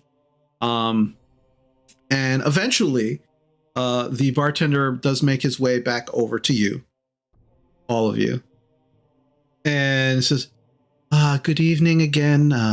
Welcome. As I previously stated, this is my establishment, and I pretty much know everyone who comes into my establishment, and I really don't recognize any of you.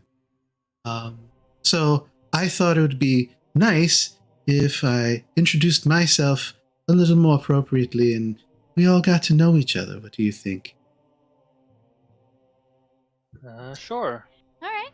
And he kind of turns and he snaps his fingers. And as he does, you see the barmaid come over, the half-elf barmaid come over with a tray with 4 more ales and just kind of hands them out to you. He goes, this is on the house. This is a kind of a getting, as I said, kind of getting to know you kind of situation. As I said, this is my establishment. I am Magma. It's a pleasure to meet all of you. What brings you to the Arrow in the Knee? We heard some interesting things here. We thought we would like to, pay a visit and see what's going on. He turns to you, Galen. Ooh, what interesting things have you heard? I am curious now. Just that it's a fun place to hang. And he turns to you, Rowan. That it is. Many individuals like to come here. I don't specifically like to encourage hanging because, as you can see, the walls are not the ceilings themselves are not very strong and could probably not hold the weight of many people. But absolutely, just milling about and drinking is more accepted here at the Arrow in the Knee. That's sort of what I meant. Oh, it was a fun place to gather. A euphemism. I understand. I'm sorry, I didn't mean to confuse you.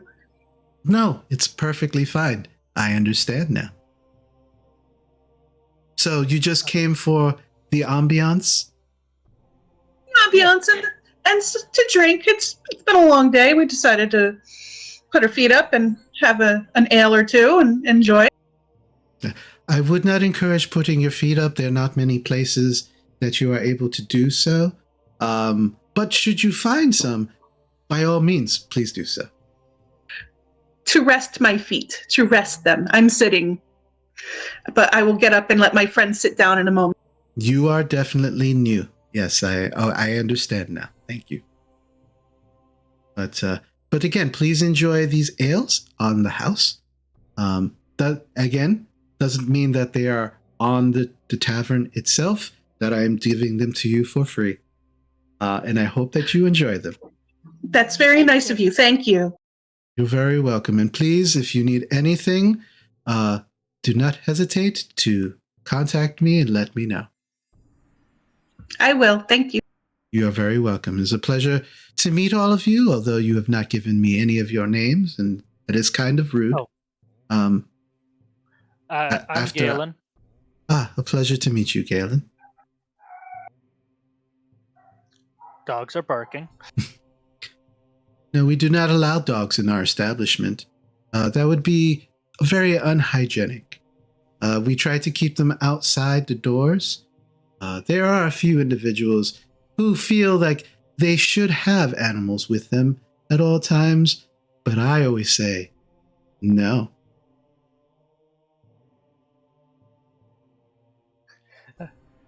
All right. I'm Rena. Hi, Rena. It is nice to meet you.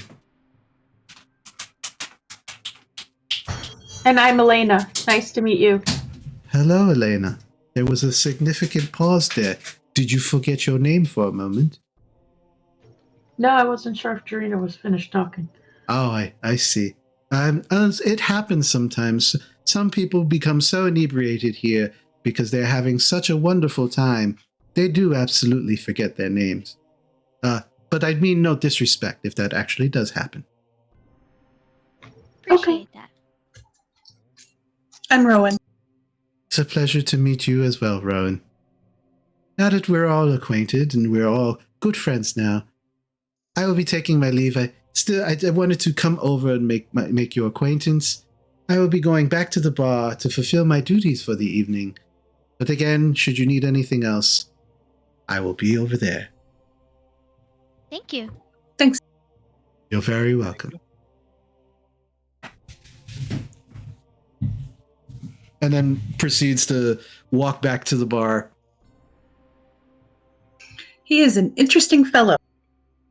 But as he walks over to the bar, Gail, let's see, Jarena and Rowan,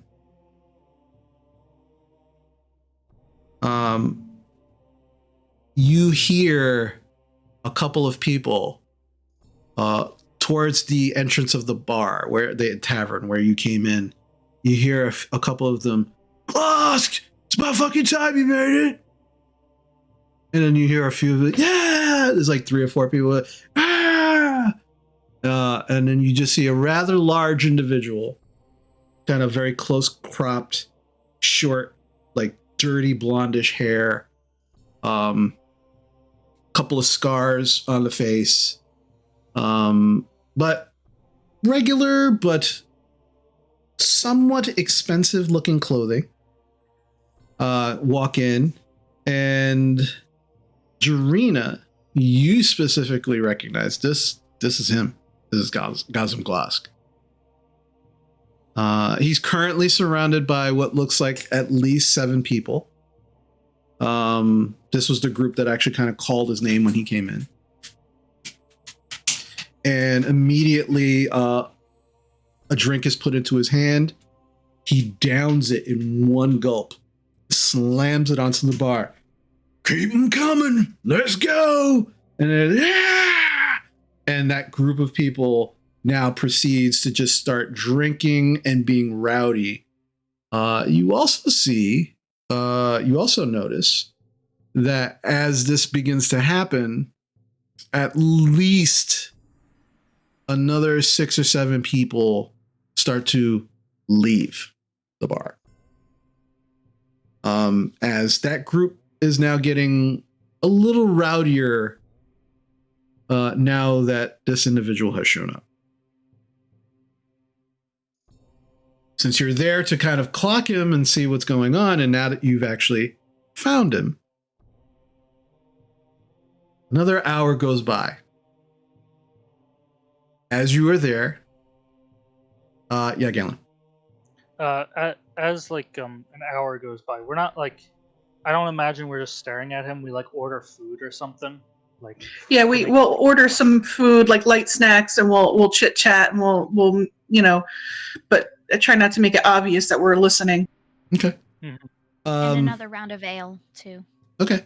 Eventually, within that hour, you're able to get an actual booth that has been emptied out by folks who don't seem to be enjoying the new rabble rousing that's happening amongst that group. And as that happens, you kind of sit down.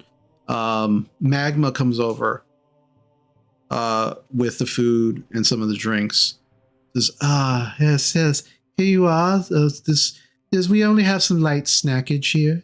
We don't actually do full meals, as that I would need a larger establishment for that. But yes, that will be in total about 8 silver, please. Okay, thank you. You're very welcome. I pay him. Turns and walks away. That crowd is definitely getting much more rowdy. They are getting a hell of a lot more drunk.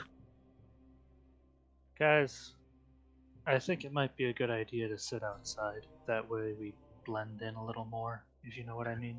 I think we should leave. I say very quietly. Agreed. Yeah. So we get up to go.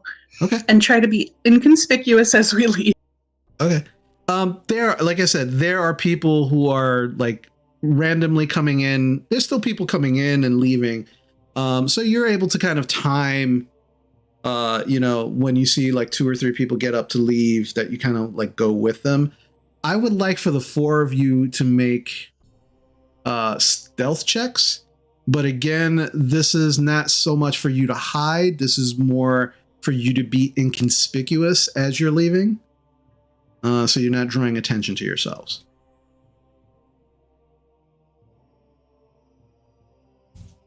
All right. So, Jarena, what'd you get? 18. 18. Rowan. Do we have any of those, You have a personal things? inspiration. Oh, I do? Yeah. I would like to use that. I would also like to use an inspiration as I rolled a natural 1. Yes, use it. We've Thank got one you. more left. Okay. Just as a reminder, folks, you can give them inspiration if you haven't already. All right, I like this one. All right. So, Rowan, what'd you get now? Now I got a 17. Before I had a 3. Okay. Galen, what'd you get? I got a 26. That's very different than that one. Yes. Leah, what'd you get? 7 plus 11, 18. 18. Okay. Okay. Yeah, so as you're leaving, you kind of followed like two other people who have kind of gotten up and started walking out.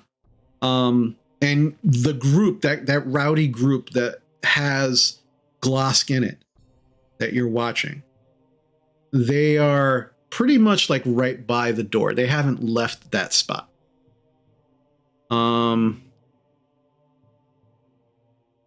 Rowan, as you and your companions are starting to walk out, you bump into an individual by the door. And as you do, you kind of look up and it's Glosk. And he just looks down and you go, "Why don't you fucking watch where you're going?" I'm sorry, it was an accident. I'm leaving now. That's right, you fucking sorry. That's right, she's fucking sorry. Yeah, I'm fucking sorry, Elf. Yeah. And they're just like, and then kind of like, and as you're just kind of walking out, they're just like jeering at you and still drinking. But you don't get the impression like, they've clocked you the way you're clocking them. I don't think they're going to remember any of this in the morning. But you do make your way outside. There are, as I said before, there are tables and chairs kind of outside in like a penned off area. Are you making your way there or are you going someplace else? Let's sit there. Should we go? Let's go around the corner. Okay. I'm sorry, DM, could you describe the area once more? Okay, so it's a smithy, like the building itself is smithy. There's one, it looks like there's one entrance, and before you get into that entrance, there is actually like a very short wood, I wouldn't even call it a fence, it's more like picket fencing, very rough, around the front of the building that only has like that slight opening where you would actually walk in. And within that penned off area are maybe 4 tables with some chairs and some benches. There seems to be at least 2 tables that seem to be open. The other 2 are filled with people who are sitting there kind of drinking and still joking around. There are, now that it is much later in the evening, there are torches at the corners of the penned off area that are giving some ambient light. So it's not completely dark in this area. But that's essentially what it looks like. And then there's some other buildings like around the area as well. Some of them look like businesses that are closed for the evening. Others seem to be homes. So they're just not, they're all different. They're not, It's not specifically a residential area, yet it is not also a commercial area. It seems to be a combination of both. I'm going to follow Leah's lead because I would like to get out of their attention span. Okay. So Leah, what is the group doing now that they're following your lead? Remember, you're the sneaky one surveying too. We're going to keep to the shadows and keep very quiet. Keep an eye on your surroundings and try to notice landmarks or things of significance that we can use to find our way back or places to hide if we get into trouble. So can we walk down the block like we're leaving the tavern and just sort of hide around the corner? We'll stick to the side. All right. Okay. So how far from the actual tavern are you going?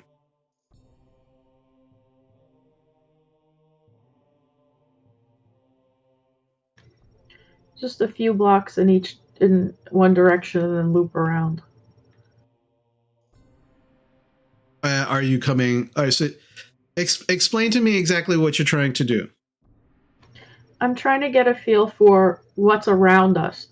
Like if things go wrong and we aren't able to pull off our plan when we're ready to execute it, I don't want to be running and fall into a giant gaping hole in the street. So I'd like to just have a little bit of a idea of what the surrounding area is like. Okay. Especially if we're going to be following him from the tavern to his home, to come up with a couple of different routes in case things go sideways. Okay. So I will say, since you're trying to map something out in the dark, because the rest of the streets, the main streets are lit, but the kind of side streets, not so much. Okay. So I will say, since you're taking the lead on this, Leah, make an investigation check for me.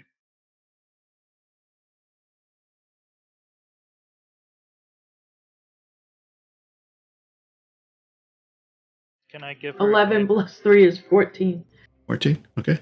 Never mind. So you begin kind of making your way around, and once again, it seems like this is part commercial, part residential. There are definitely homes, some of which seem definitely lived in, but you're not sure whether people are actually home at the moment or if they're already, bedded down for the evening. And then there are a couple of like commercial looking places where you don't see specific signs. They've probably taken and put them inside once they locked up, but the buildings definitely look closed up for the evening. There are a few residential buildings, some homes that seem boarded up, as if either no one lives there or they're condemned. You're unsure, but it's a very definitely seems like an area where not people either live in this area specifically because they can't afford to live someplace else, or they live in this area because they don't want people to look for them or look for them specifically, to keep the attention away from them. And considering your background, Leah, you definitely are familiar with neighborhoods such as this. You've definitely been in a few. So you definitely pick up on that kind of vibe of this is the kind of neighborhood this is. There could be some absolutely good people that live in this area. They just can't afford to live anyplace else. But there might be others who are a little more shady, who are looking to keep very low profiles here. Understood. Does that mean there's a lot of hidey places? There is, mostly on the side streets. The main street, and actually the main street does lead partially to the tavern itself, is pretty well lit. But the other interesting thing that you see is that there's not a lot of Crownsguard here. Some of the locations that you've been to previously around the Penta Market, definitely in the Tri-Spires, and definitely in the better looking areas, the nicer areas. There definitely is a presence of patrolling Crownsguard, and you haven't seen a patrol of Crownsguard since you've gotten here. Got it. Out of game. This is where they all live. All the Crownsguard live here. Well, don't we know just about want that. one asshole. All right. So you could absolutely find like a dark corner or dark space to kind of stare, kind of like look at the actual tavern itself. But you have no idea like how long any of these individuals, including Glosk, are going to be here. So you have to figure out what it is that you want to do next. We don't know exactly where he lives, right? No, you not yet. You don't. You know that it's not far from here. You just don't know where.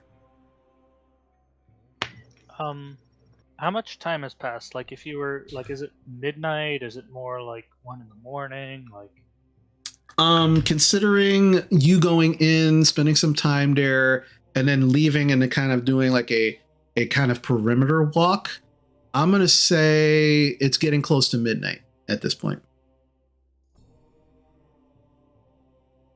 So how much longer would you like to be kind of scoping out this location? As long as it takes, as long as until everyone leaves and we can follow Glock home. I think that maybe I should follow him home alone, or at least with one of you trailing fairly far behind so that we don't look like a conspicuous group of 4 people following this lunatic. I was just going to be a cat. Oh, that works too. So a little cat with a big cat? Yes. Well, I have my hood up. I look a little less cat-like, hopefully, in the dark. I just pretty thought it was green funny. I'm eyes. sorry. You pretty green eyes reflect the torchlight, though, so just make sure you keep them hooded. Yeah. Okay. So then Galen and I will make our way back to the orphanage. I think we shouldn't be too far behind. I think we should at least. Yeah. Galen, you're very sneaky. Jarina, less so, but you can be sneaky. I'll help her if she needs it. But she's been good, right? Yeah. Okay. I'd like to have some backup. I'm sorry, Leah. I know you like to do things by yourself. No, I agree. They should be close by, but not too close by. Okay. So, I would like for the 4 of you to make a stealth check for me, please.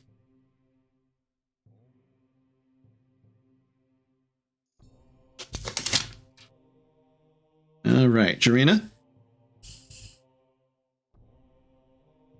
I would like to use a group inspiration. Because otherwise that's a 5. Oh, that wasn't any better. That was a 9. All right, big fat 9. Okay, Rowan. 20. Nice. All right, Leah. I rolled a 19 plus 11 is 30. Jesus Christ. You made it. You stealth. Yeah, She's a ghost. You stealth. She is but smoke. Yeah, you stealthed into my Tyranny of Dragons game. Galen. 21. Nice. Okay. So for the most part, you all spend the next few hours kind of watching this area. And at one point, Rowan, Galen, and Leah, you hear behind you and you see Jarina has kind of passed out, sitting down on the ground where you're all just kind of hiding in this nook of a corner, or like an alleyway, and you kind of like nudge her a little bit to stop her from snoring, and she's like, I'm awake. But yeah, it takes a few hours as you do watch. Eventually, most of the people begin to leave. And at about 2, maybe 3 o'clock in the morning, the last person to leave, who was literally pushed out of the door by Magma, is Glosk. And you just watch it, he's like, hey, I'm fucking leaving, Magma. You don't have to be all pushy and shit. You say, oh, no, it's fine. It's just that it is time for you to leave because I am closing my establishment for the evening. We've done this dance before, Mr. Glosk. Whatever. I'll see you tomorrow. And just begins to kind of like stumble away from the establishment. And you watch as Magma closes the door and you start to see torch lights go off on the inside. And Glosk is now on the move. What are you doing? Following him from a safe distance. All right. Yeah. Yep. This is what I would like to do. I would like to turn into a cat. Okay. And then I will wait for Leah to start to follow him. And then I'll count to 100 and I'll follow Leah. Okay. So Leah and Rowan in your cat form, I need you both to make stealth checks for me, please.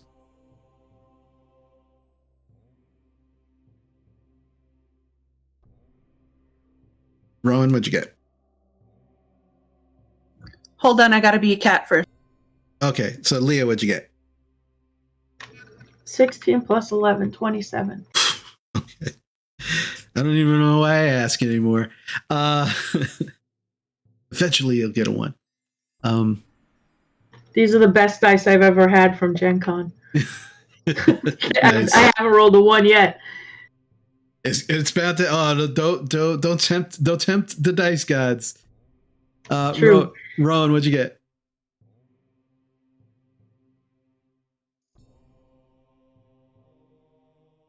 Cats have a +5 stealth, so 15. 15. All right. Okay. And I'm gonna be a black cat, so I blend in better. Okay. Perfect. So Leah, you begin to follow, not closely, but you have him in distance enough that you can see where he's going, where he's moving. And he is wobbling down the street, just like, you know, at some points you believe he's actually going to turn down a block to the right. And it's just that he's just leaning to the right, and then he just corrects himself and kind of makes himself go straight down the middle, and then slightly starts veering to the left. And you think he's going to go down another block to the left, and then comes back and just moves back. And he does this a number of times. Rowan, you begin following Leah, and you can see this. I mean, it's just eventually he does turn off the main road. And it's not very far, maybe a 10-minute walk from where the tavern is. Galen? So as soon as he turns off, how far away are we from, is everyone from him? Well, you and Jarena stood behind, right? Yeah, we're staying behind, but after a certain distance, I kind of want to follow. I want me and her to kind of follow with them. That way there's kind of... All right, well... I guess I could track them. Well, you do eventually. I mean, you can pretty much see, like I said, the main road is fairly well lit. But it's maybe after about maybe 5 minutes of walking, he starts to get out. They all start to get out of your line of sight, Galen and Jarena. So after about 5 minutes, you can follow if you like. Make stealth checks for me, please. All right.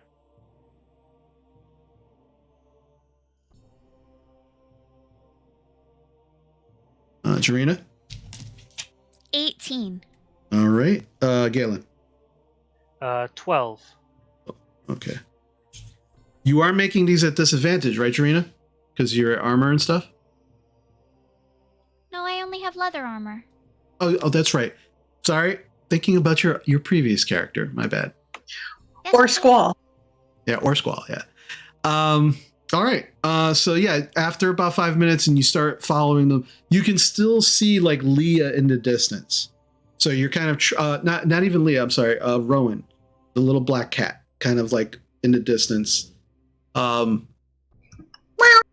But eventually, Leah, you see him come to this fairly large, but fairly like dilapidated building.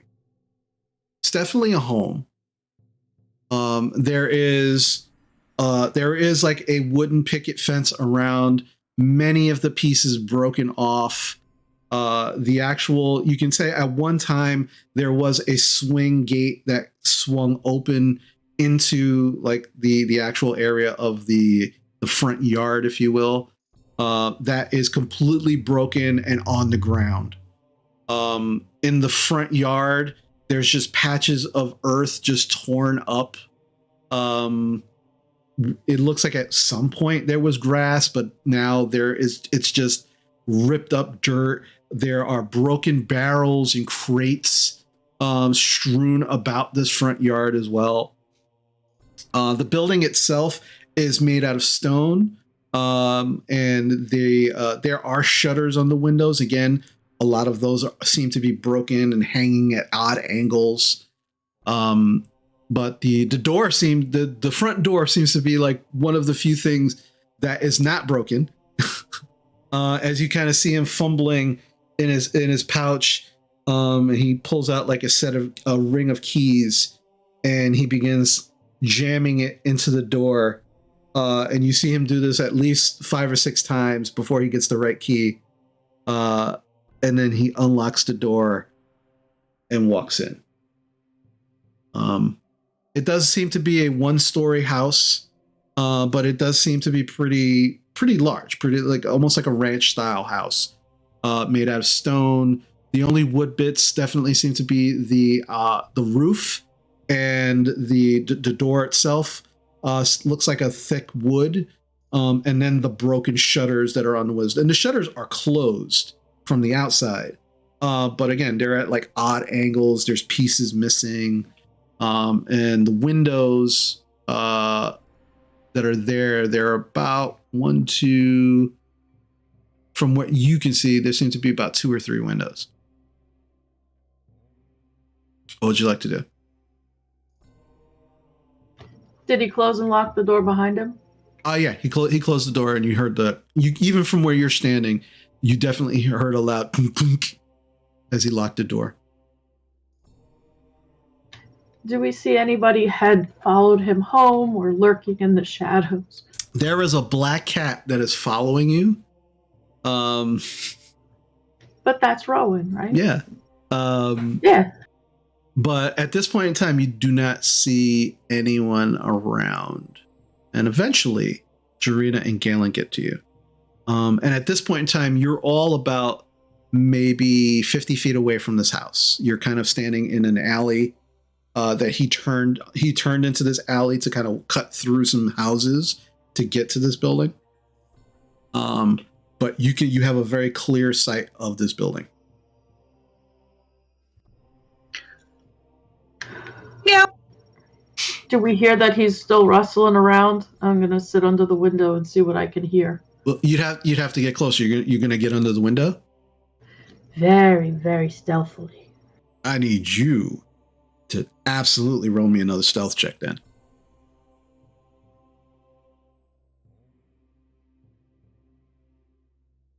Wasn't too bad. 17 plus 11. Okay. Yeah, so you very, very quietly make your way underneath one of the windows, The three of you can see her just kind of like moving stealthily amongst the shadows until she gets to like right underneath the window. Now that you're under the window, what are you doing? Are you just listening? Are you looking in the window? What are you doing?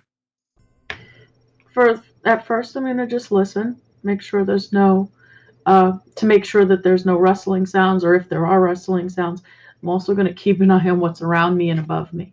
Okay. Make a perception check for me.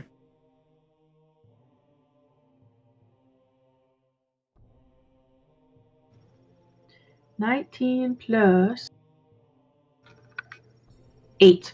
19 plus 8, 27. Okay. So as you're just kind of underneath the window, the first thing you hear, it sounds like the closing of a door, like the heavy like thunk of closing a door. And then as you pay even more attention, you definitely hear something odd. And as you start like kind of like really like perking your ears up to hear,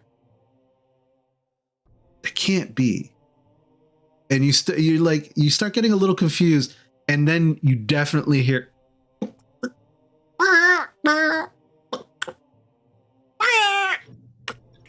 A chicken? Yep, sounds like chicken. Like a live chicken? Yeah.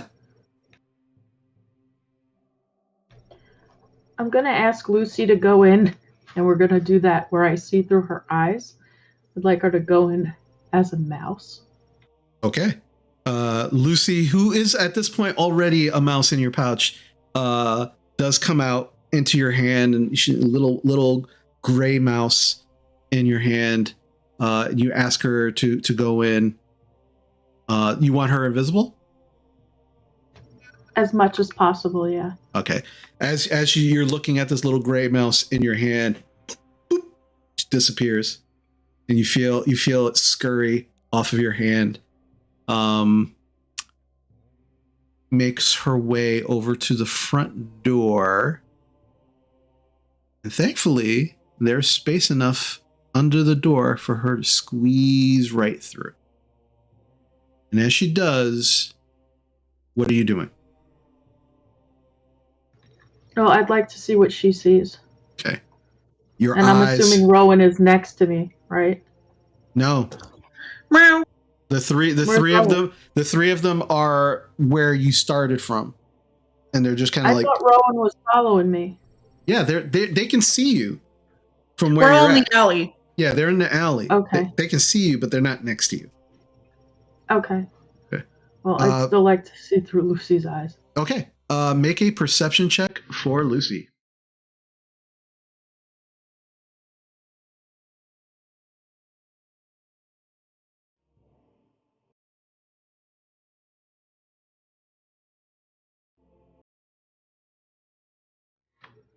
What would Lucy's perception be under? That's going to be whatever the wisdom modifier is. So her wisdom modifier is a +0. I rolled a 13. 13. Okay. So as a mouse, Lucy does not have dark vision. So this is going to be a little difficult. As you are starting to see, you do. First thing that hits your nose is this stale smell of dry old hay. And you look down and you can definitely see under Lucy's feet. That's what Lucy is standing on, like is just moving through like old hay. It's like very like that very stale smell. And now you can hear without a doubt through Lucy's ears.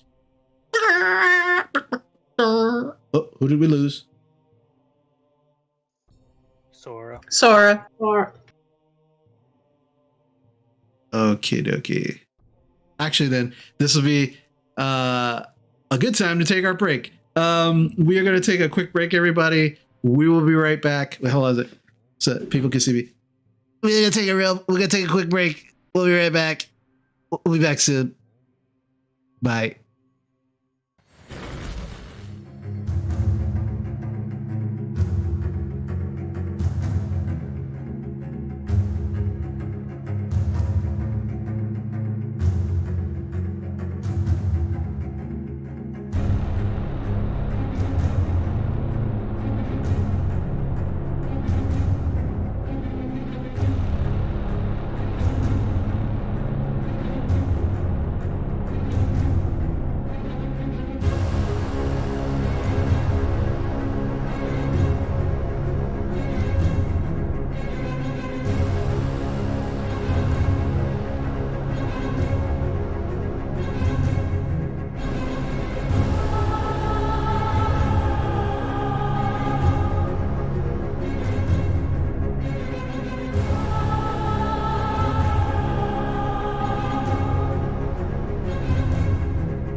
we go.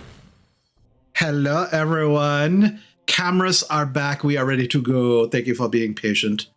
All right. So where we left off, Leah, you were looking through Lucy's eyes as Lucy was trying to scan through this building. So the first room, as Lucy came into, went under the door. Definitely, again, like this stale old hay smell. Lucy's in some sort of room. Again, Lucy doesn't have dark vision, so very, very difficult to see. But definitely can smell hay, see it right underneath her feet. And you absolutely can hear the clucking of chickens. There is definitely another door ahead of Lucy. What would you like to do? I'd like to carefully go to the next door. Okay, I'm going to need you to roll a stealth check for Lucy, please. Okay, I think she has a stealth modifier.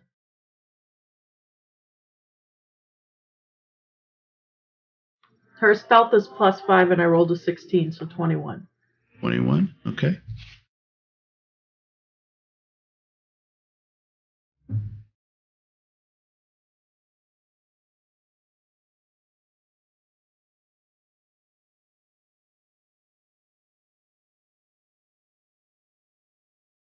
Okay. As Lucy walks into this room, squeezing under the door frame, getting in, there is now, in addition to the smell of old, stale, dirty hay, the excuse me, sorry. The sounds of chickens, plural, become more intense.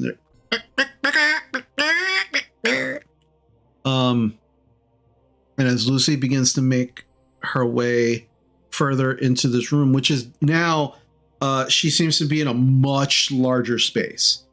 Again, can't really make out too much because of the lack of dark vision on her as a mouse. But there is definitely a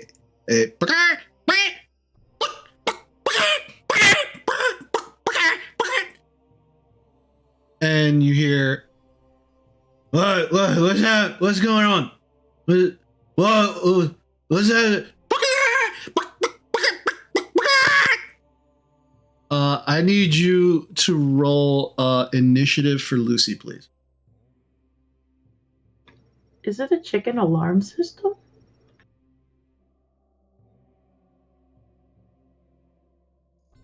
So please roll initiative for Lucy. You're going to add whatever Lucy's dex bonus is. I rolled an 11 + 3, 14. Okay. So as Lucy's just kind of like standing there, after just squeezing through the second door, she can hear what definitely sounds like chickens coming at her. And immediately she sees one chicken like is now just like right on her, almost didn't see it, and it's just kind of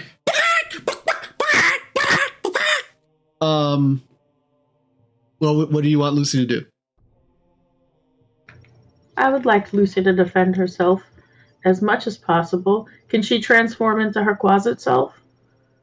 That will be an action to do so. And the chicken hasn't actually done anything yet because Lucy is actually first in the initiative. So you at this point in time, you could do whatever you would like to do, but to transform back into her actual physical form would be an action. Is there a place for Lucy to hide where the chickens can't get her? Chicken is right in front of her, like in striking distance right now. She couldn't see it. It just like ran up on her. Do we Do us outside the house hear the chickens? Nope. Okay. Actually, you know what? I'm curious. Make a perception check for me while you are outside. So Galen, Rowan, and Jarena can make me perception checks.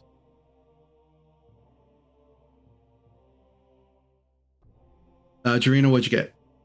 16. Galen? 17. Rowan? 18 as a cat. Okay. You guys can hear... You're not sure what you're hearing, but you're hearing something. There's definitely... You can hear a noise. It's absolutely muffled by the actual walls and windows of the house.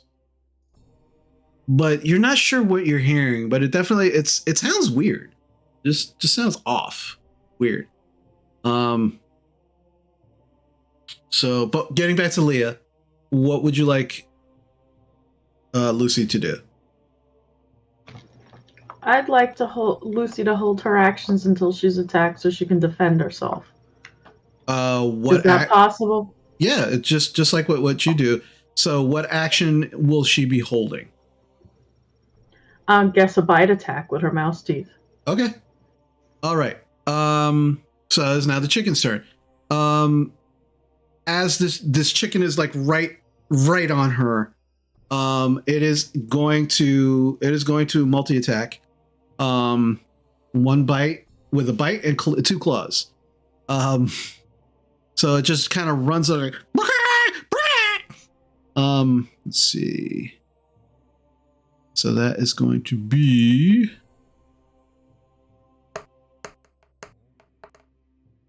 does a 15 hit Lucy?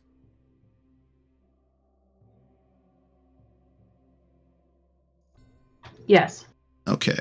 So Lucy, as it goes down to peck her, she takes 6 piercing damage.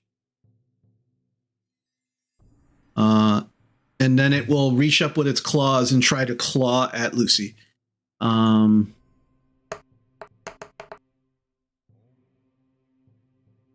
Does a 13 hit Lucy? That's her armor class is 13. Okay. And so she will take an additional 7 slashing damage. Lucy's dead. There is a poof, and you immediately get pulled back into your own vision and sight. And as you are kind of crouched by the window, you have a better position where you now hear the clucking of a number of chickens, and it's getting louder and louder, and you now can hear, what's the fuck's going on? I'm up, fuck. And all you can now hear is that, and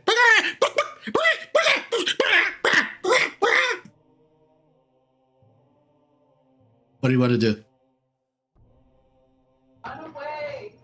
I'm going to go back to my buddies in the alley. No amount of planning prepared us for chicken attack. Okay, make another stealth check for me, please. Chicken alarm system.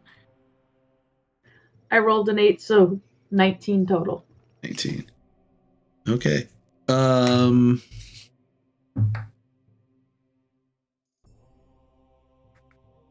Okay. You begin very, very carefully as slinking your way back through the shadows to get to your companions. And as you get back to Jarena, Rowan, and Galen, you watch as the door flies open. And you just see Glosk stick his head out. And it's just kind of like looking around. Everybody there? Who the fuck's there?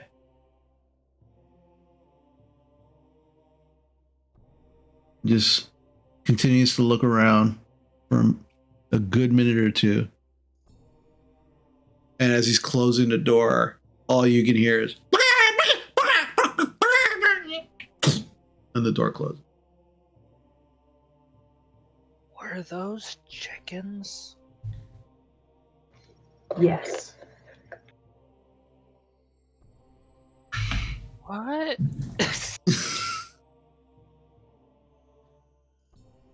Okay. Leah,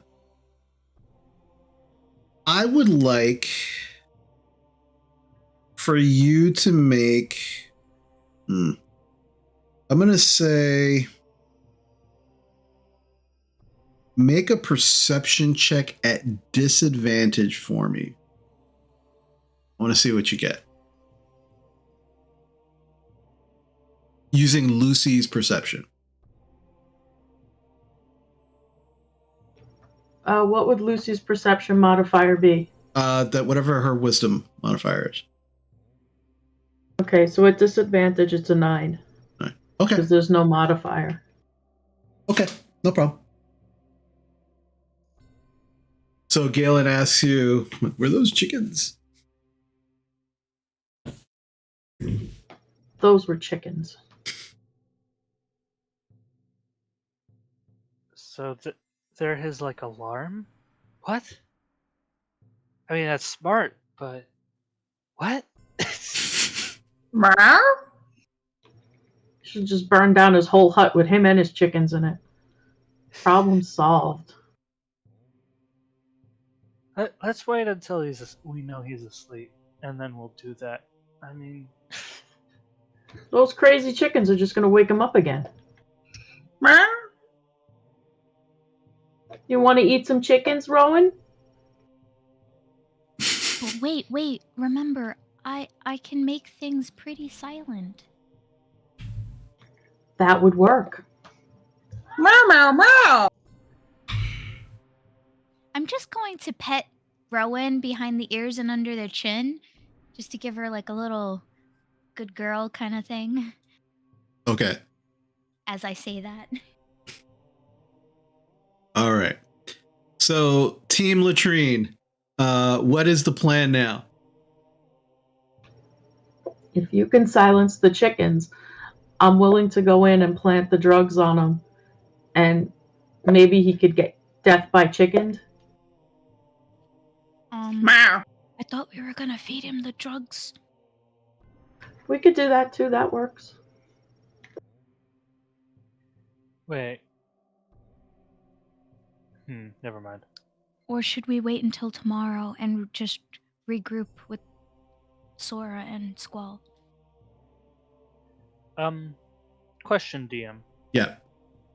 So when the guy was walking and like tilting and being drunk as he usually is, Mhm. or as we're told he usually is, were there like plenty of areas to like when he was like tipping over, like if we were smart enough or planned it a little bit better, like knew where his route was, were there like areas where we could have just easily just grabbed him and just killed him? He specifically tried to stay in the middle of the road to avoid the sides. He occasionally veered, but you would imagine that even in his drunk inebriated state, he's still has his Crown's Guard mind, I guess would be the best way to put it. Trying to avoid that until he actually got close to his house, and then he kind of cut through some alleys to quickly get to his home. But for the most part, he stood on the main road, which would make that somewhat difficult, but you could absolutely try something like that if you wanted to. Well, you said that when you're going through the alleyway, are there like, I don't know, like alleys that intersect? Like, is there like Not good so hidey spots? Not so much. Like the alleys are just like groups of homes, or businesses that just kind of like go straight and cut into it's basically like a shortcut. Like turn off the road, go through this alleyway, boom, there's the house. And there's nothing intersecting those alleyways. It's just like a straight shot. No You know, home. dumpsters. There's like barrels and crates and, you know, refuse, things like that. You know, most people use alleyways as their, like, you know, where they stack their garbage and, you know, put things that they don't want there. So there are like, there's things there that, you know, in the alleyways, they're not like completely barren or bare. But yeah, that's pretty much the way the alleys are. Okay. I just wanted to know. Okay. Because Galen's just thinking, well, if we're gonna do this tomorrow or something, he's not saying this out loud. He's just thinking like possible ways to get him before you get, so that we don't set off the chicken alarm. Okay. Yeah, Rowan just wants to get back to the orphanage and not discuss this in the alley. Well, Rowan's a cat. So so you all hear meow meow meow meow meow meow meow meow meow. And Leah instinctively understands what she's saying. That's racist. Because she does a little bit. Because she does not. She doesn't speak the meow meow. She only speaks the grown cat language. Leah, yeah, she speaks tabaxi. She doesn't speak feline. That's different.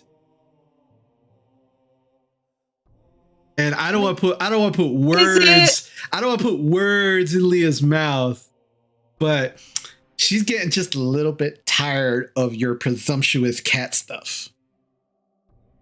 Oh, yes, she is. I want to whisper to Leah, what do you think? Should we do it now or should we do it tomorrow? That's your call. I could still sneak in. The chickens will wake him up. The skirmish will be a little bit more unplanned. Well, and I don't know that we could. As long as I could see the area, like I could maybe, you know, make it a little bit more silent in there. So if Rowan the cat brought Leah a dead mouse, would that be a good Secret Santa gift, or would that be in bad taste? Very bad taste. I'm still learning. Just like if Leah gave Rowan the dog a flea collar. She would love that. Well, Are you kidding? Weird. So, what's the plan, folks? So suddenly the time runs out on my cat spell, and I am Rowan again. Let's get back to the orphanage. I think we should get this done as fast as possible. I like the silence idea, but I think we should wait just like 30 more minutes or so, just to see if he's like asleep and whatnot, and then we activate the spell. I think we should do it tomorrow. We have Lucy. I don't want to discuss this in an alley. Let's get back. So you're gonna wait a little bit, or you're heading back to the orphanage? Galen wants to wait. I don't know what everyone else wants to do. I guess we put it to a vote. I would like to go back to the orphanage and see what's going on. We don't know what kind of spells, charms the witch gave him. We don't know what we're up against. I'd rather do it in public and have it look like an accident. I don't think that. If you guys want to go to the orphanage, we'll go back. But we can't stick around here discussing this. No, we gotta leave. Alright. I was hoping we would be done with this already. As you finish up having this conversation, you all see a light go on in one of the windows. I'd like to stealth out of there, please. Okay. Team Latrine, give me stealth checks, please.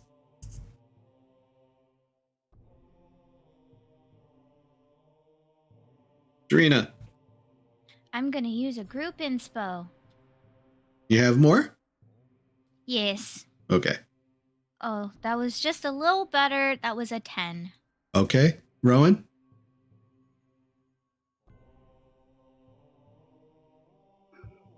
Rowan turned back into a cat and rolled a 10. 10. Okay. Leah? 12 plus 11 is 23. All right. And Galen? 14. 13.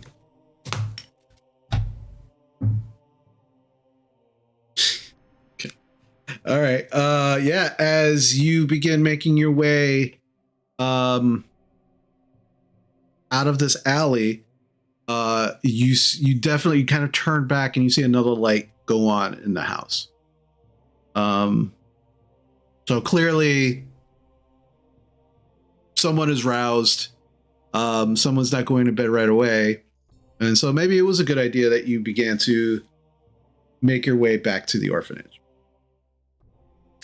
You eventually make your way back. Sarah and Squall, is there anything that you would have done in the interim of all of this while you were at the orphanage? For me, I guess I keep the kids occupied, just talking and letting them talk to me and just keeping them out of Squall's way. Okay. Leia and Logan have absolutely actually, you know what? Sarah and Squall both make me perception checks, please.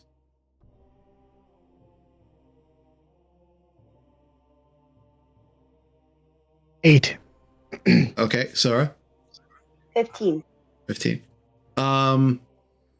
Squall doesn't seem to notice Sarah, but Leia and Logan have absolutely just taken somewhat of a shine to Squall, as they have been following him around the building at a distance. They have not been like talking with him or like approaching him or anything, but they've definitely been whispering to each other excessively and just watching everywhere that Squall goes and just clocking everything that he's doing. Do I get the sense that there's some mischief at hand? Make an insight check.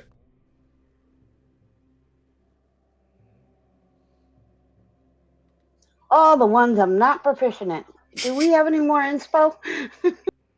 Yes, we have 2. I am going to use one. Okay. We have 1. Much better. 18. 18. Oh yeah, they are planning some weird. They're planning some shit. And they just seem to be kind of clocking Squall, looking at everything he's doing, following him, but keeping a distance. Like they have not bothered him since earlier in the day. But they're absolutely watching him, and on occasion they.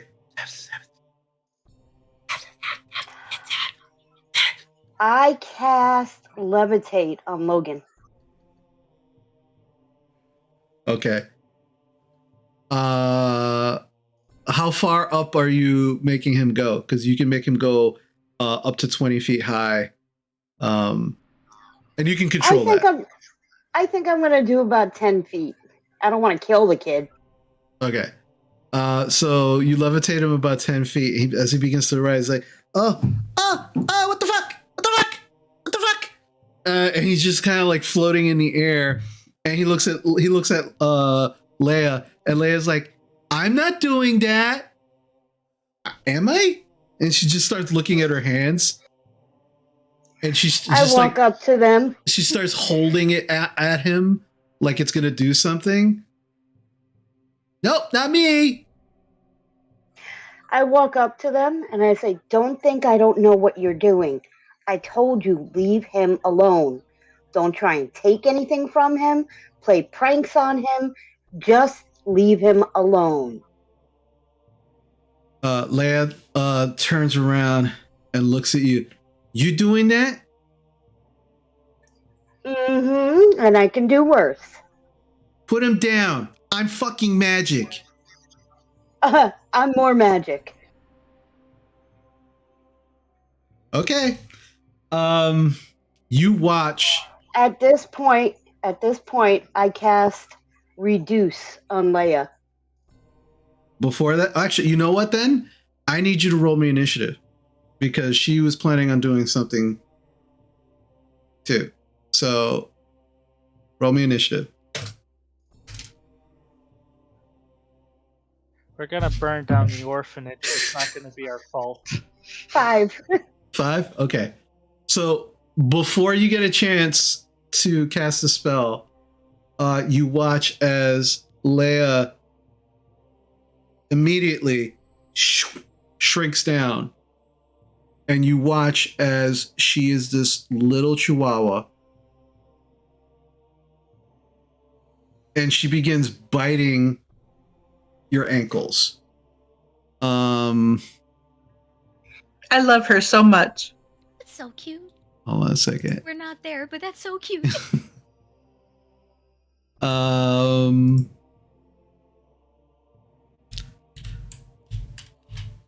Okay. Hold on one second.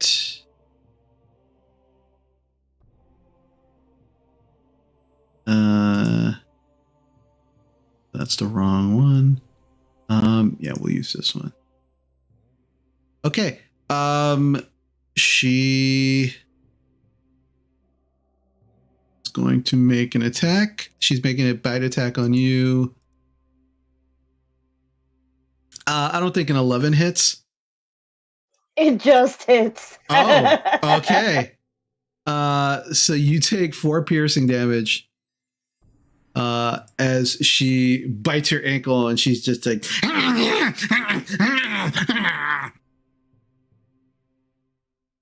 At that point, wait. I need you to make a concentration check to see if you can keep the levitate spell up. So that you're basically making a wisdom saving throw. Hang on, I gotta reroll.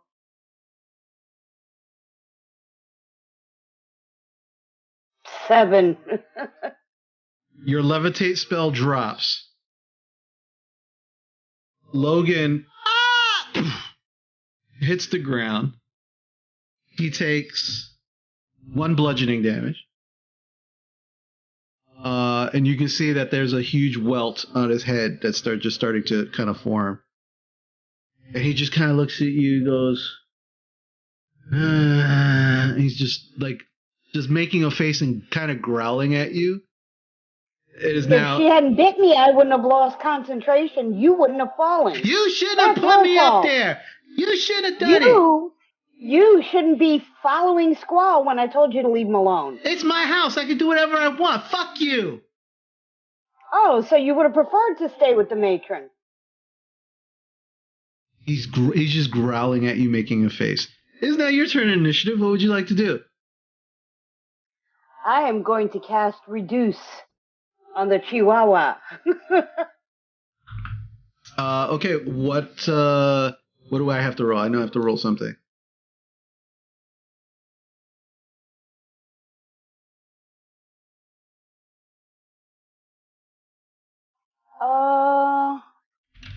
Hold on. I'm sorry. I'm reading it. Choose a creature and it can Constitution saving throw. Of what? What's the DC?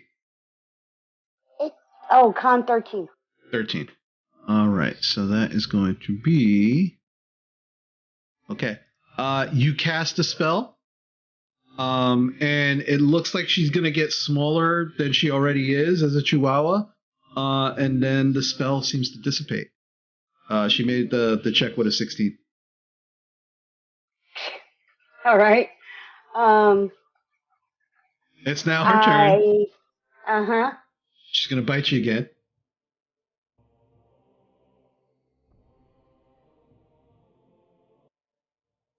And let's see, so that's gonna be another 11.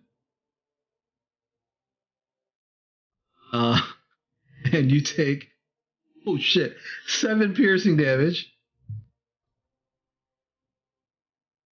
What is with this Chihuahua? These orphans are kicking your ass. Do you want to keep antagonizing her? I am going to. Well, what's Logan doing? He's growling at you. He's like, "Say sorry! Say sorry!"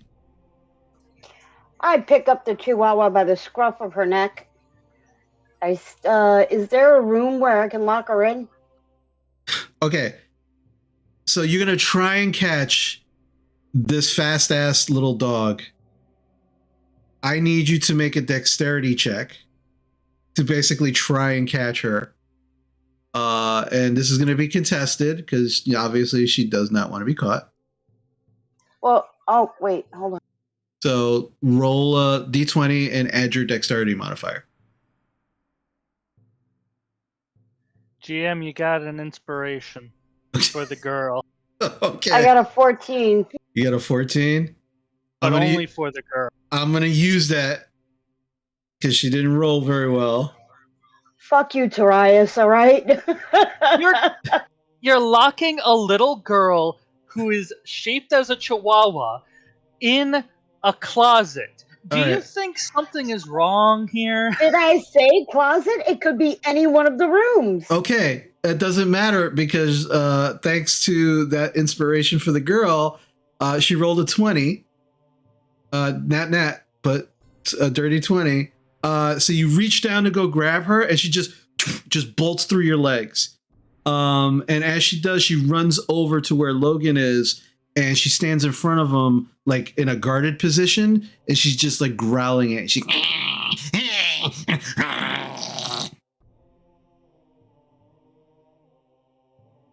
I'm telling you, for your own good, leave him alone. I don't want him to do anything to you guys.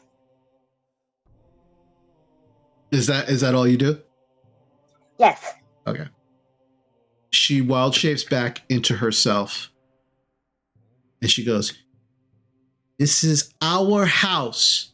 You are guests, and you are being fucking rude. Come on, Logan." And she picks Logan up. And now they're just kind of walking away if you let them. And they're just staring right at you. I go up to Squall after I wrap my stupid bloody ankle. And I tell him those kids are plotting something. Tried to stop them. The little girl turned into this little barking rat and fucked up my ankle. Up to you to watch your back. What? I'm sorry, I was kind of dozing off.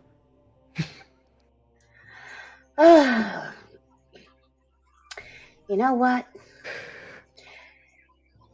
You both deserve what the fuck you get. And I walk away in a huff. Okay. I proceed to fall back to a nap. Perfect. And it's just about this at this point in the evening where the rest of your companions show up. It is now very, very late in the evening. The children, for the most part, are in bed, asleep. A number of them have returned. However, Sora and Squall, you did not see the older children actually return. But they're there. They're in bed. And they're all asleep, with the exception of a few of them still taking shifts, staying awake in their beds, awake. And every couple of hours or so, they go to sleep and some new kids wake up and do the same. So you are all now back together at the orphanage. What would you like to do? Let them know we found out where he lives. Okay. And his chicken alarm system. Sora, is that blood on your ankle? What the fuck happened? I explain what happened and say, I don't give a fuck anymore. Wow. Whoa. Okay. I also want to say, since we didn't discuss it, I wanted to make sure we took like a zigzag route back to the orphanage, so no, in case we're being followed. Okay. And sort of stealthed the rest of the way back. So I'm going to assume that was successful. Well, you rolled your stealth check, so. Okay, we don't have Crown's Guard pounding down the door or anything. You didn't see anybody follow you. Yeah. Okay. So you all brief each other, Jarina. I think we should take shifts again. I love that little druid girl. You can fucking have her. I don't know if she wants to. I think sleep on it. I'm gonna take first watch. Okay. I'll join you, Jarina. Okay. All right. So you, for the most part, the rest of you bed down for the evening. Some of you a little worse for the wear, dealing with children all day. And some of you tracking down a target and successfully finding that target along with his chickens. And so you bed down for the evening. You begin to take your watches as well, and prepare yourself both mentally and physically for the task at hand for the next day. And that is where we're going to call it for the evening. Good game, everybody. Good game. Just a little closer to the goal. Yep. And a We little learned a lot of information. And a little closer to burning down the orphanage, apparently. Jesus Christ. Yeah. You left the best people with these kids. I'm just saying. I know. Oh my god. All I'm gonna say is chihuahuas and chicken alarms. Right? That you just named this episode. Okay. Chihuahuas I'm and okay with that. Chihuahuas and chickens. Did anybody notice that for Ganashi to be very much on the, other side of the war, we've come across quite a number of them so far. And Squall included. Yeah, for being rare species, or a rare group of people, there's a lot. The gentleman, Squall, and possibly this magma person. He seemed a little weird and similar to Squall. He was fiery. Yeah. Like a genasi on fire. Yeah. Like a fire genasi. Yeah, like a fire genasi. The hell you say? I don't know how many elemental genasi there are, but we've got air, water, and fire. All we need is freaking Earth. Earth. We need Earth. And then we've got Captain Planet. No, we need Sometimes love. I wonder And then if I we was- can plan. One of the only players that really dived into these handbooks. So with that, we're gonna call it a game. It was a good game, everybody. You are that much closer to your goal. And there apparently is still not out of the realm of possibility of you either burning this orphanage to the ground or turning into the bad guys for these kids. Because you left the best possible babysitters with them. So I'm going to, all right, so very quickly, I'm going to do a few shout outs to thank some people for showing some love today. Ty Dynamite. Jesus, Ty, we love you, man, so much. Gifting 2 tier 1 subs to Redivivus Wolf and Aspiring Adventures. Thank you so much, Ty. Splatsky, thank you so much for the follow and joining us for the craziness that was today. 2 to your head, 2. Thank you so much, man. We love you with the raid, the big raid. Thank you so much for bringing your folks here. We appreciate it so much, and we hope that you all enjoyed what you saw. Nixie 1995, thank you so much for the follow. We appreciate you and that follow as well. And of course, last but not least, I want to thank my patrons on Patreon. Again, for those who are subbed, for those who are patrons, that support means so much to us. It allows us to do so many more things. And again, moving into the new year, we're going to be doing a lot more crazy, fun things. And without that support, we wouldn't be able to do it. So thank you so much. Thank you again to my players, of which without them, I would not even have a game to run. So thank you so much. And thank you to my mods as well.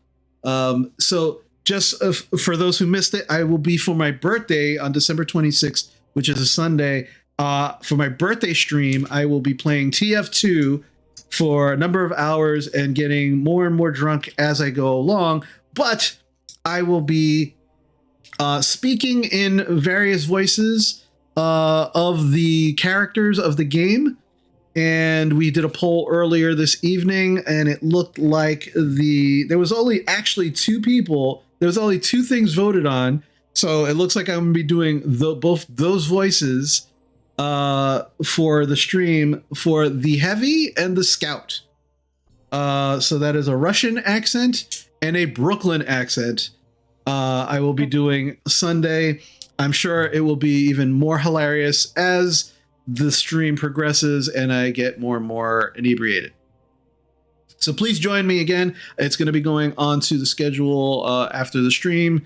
But join me if you are able for my birthday stream on December 26th, which is a Sunday at 1 p.m. Eastern. But with that, we are going to end it for the evening. As we leave, we are going to raid someone else. Please don't leave right away, because like I said, we always try to raid somebody who is somebody who is supportive of the things that we're doing, but also could use support as well for their stream. So please show them some love. Say hello in chat if you're so inclined. Follow them if you haven't followed them yet. But at the very least, show them some love by just watching the stream and being there for them, because that's how we get through this and support each other. So remember, please be kind to each other, be kind to yourself. Happy holidays. Again, we will not be streaming anytime next week. So except for next Sunday.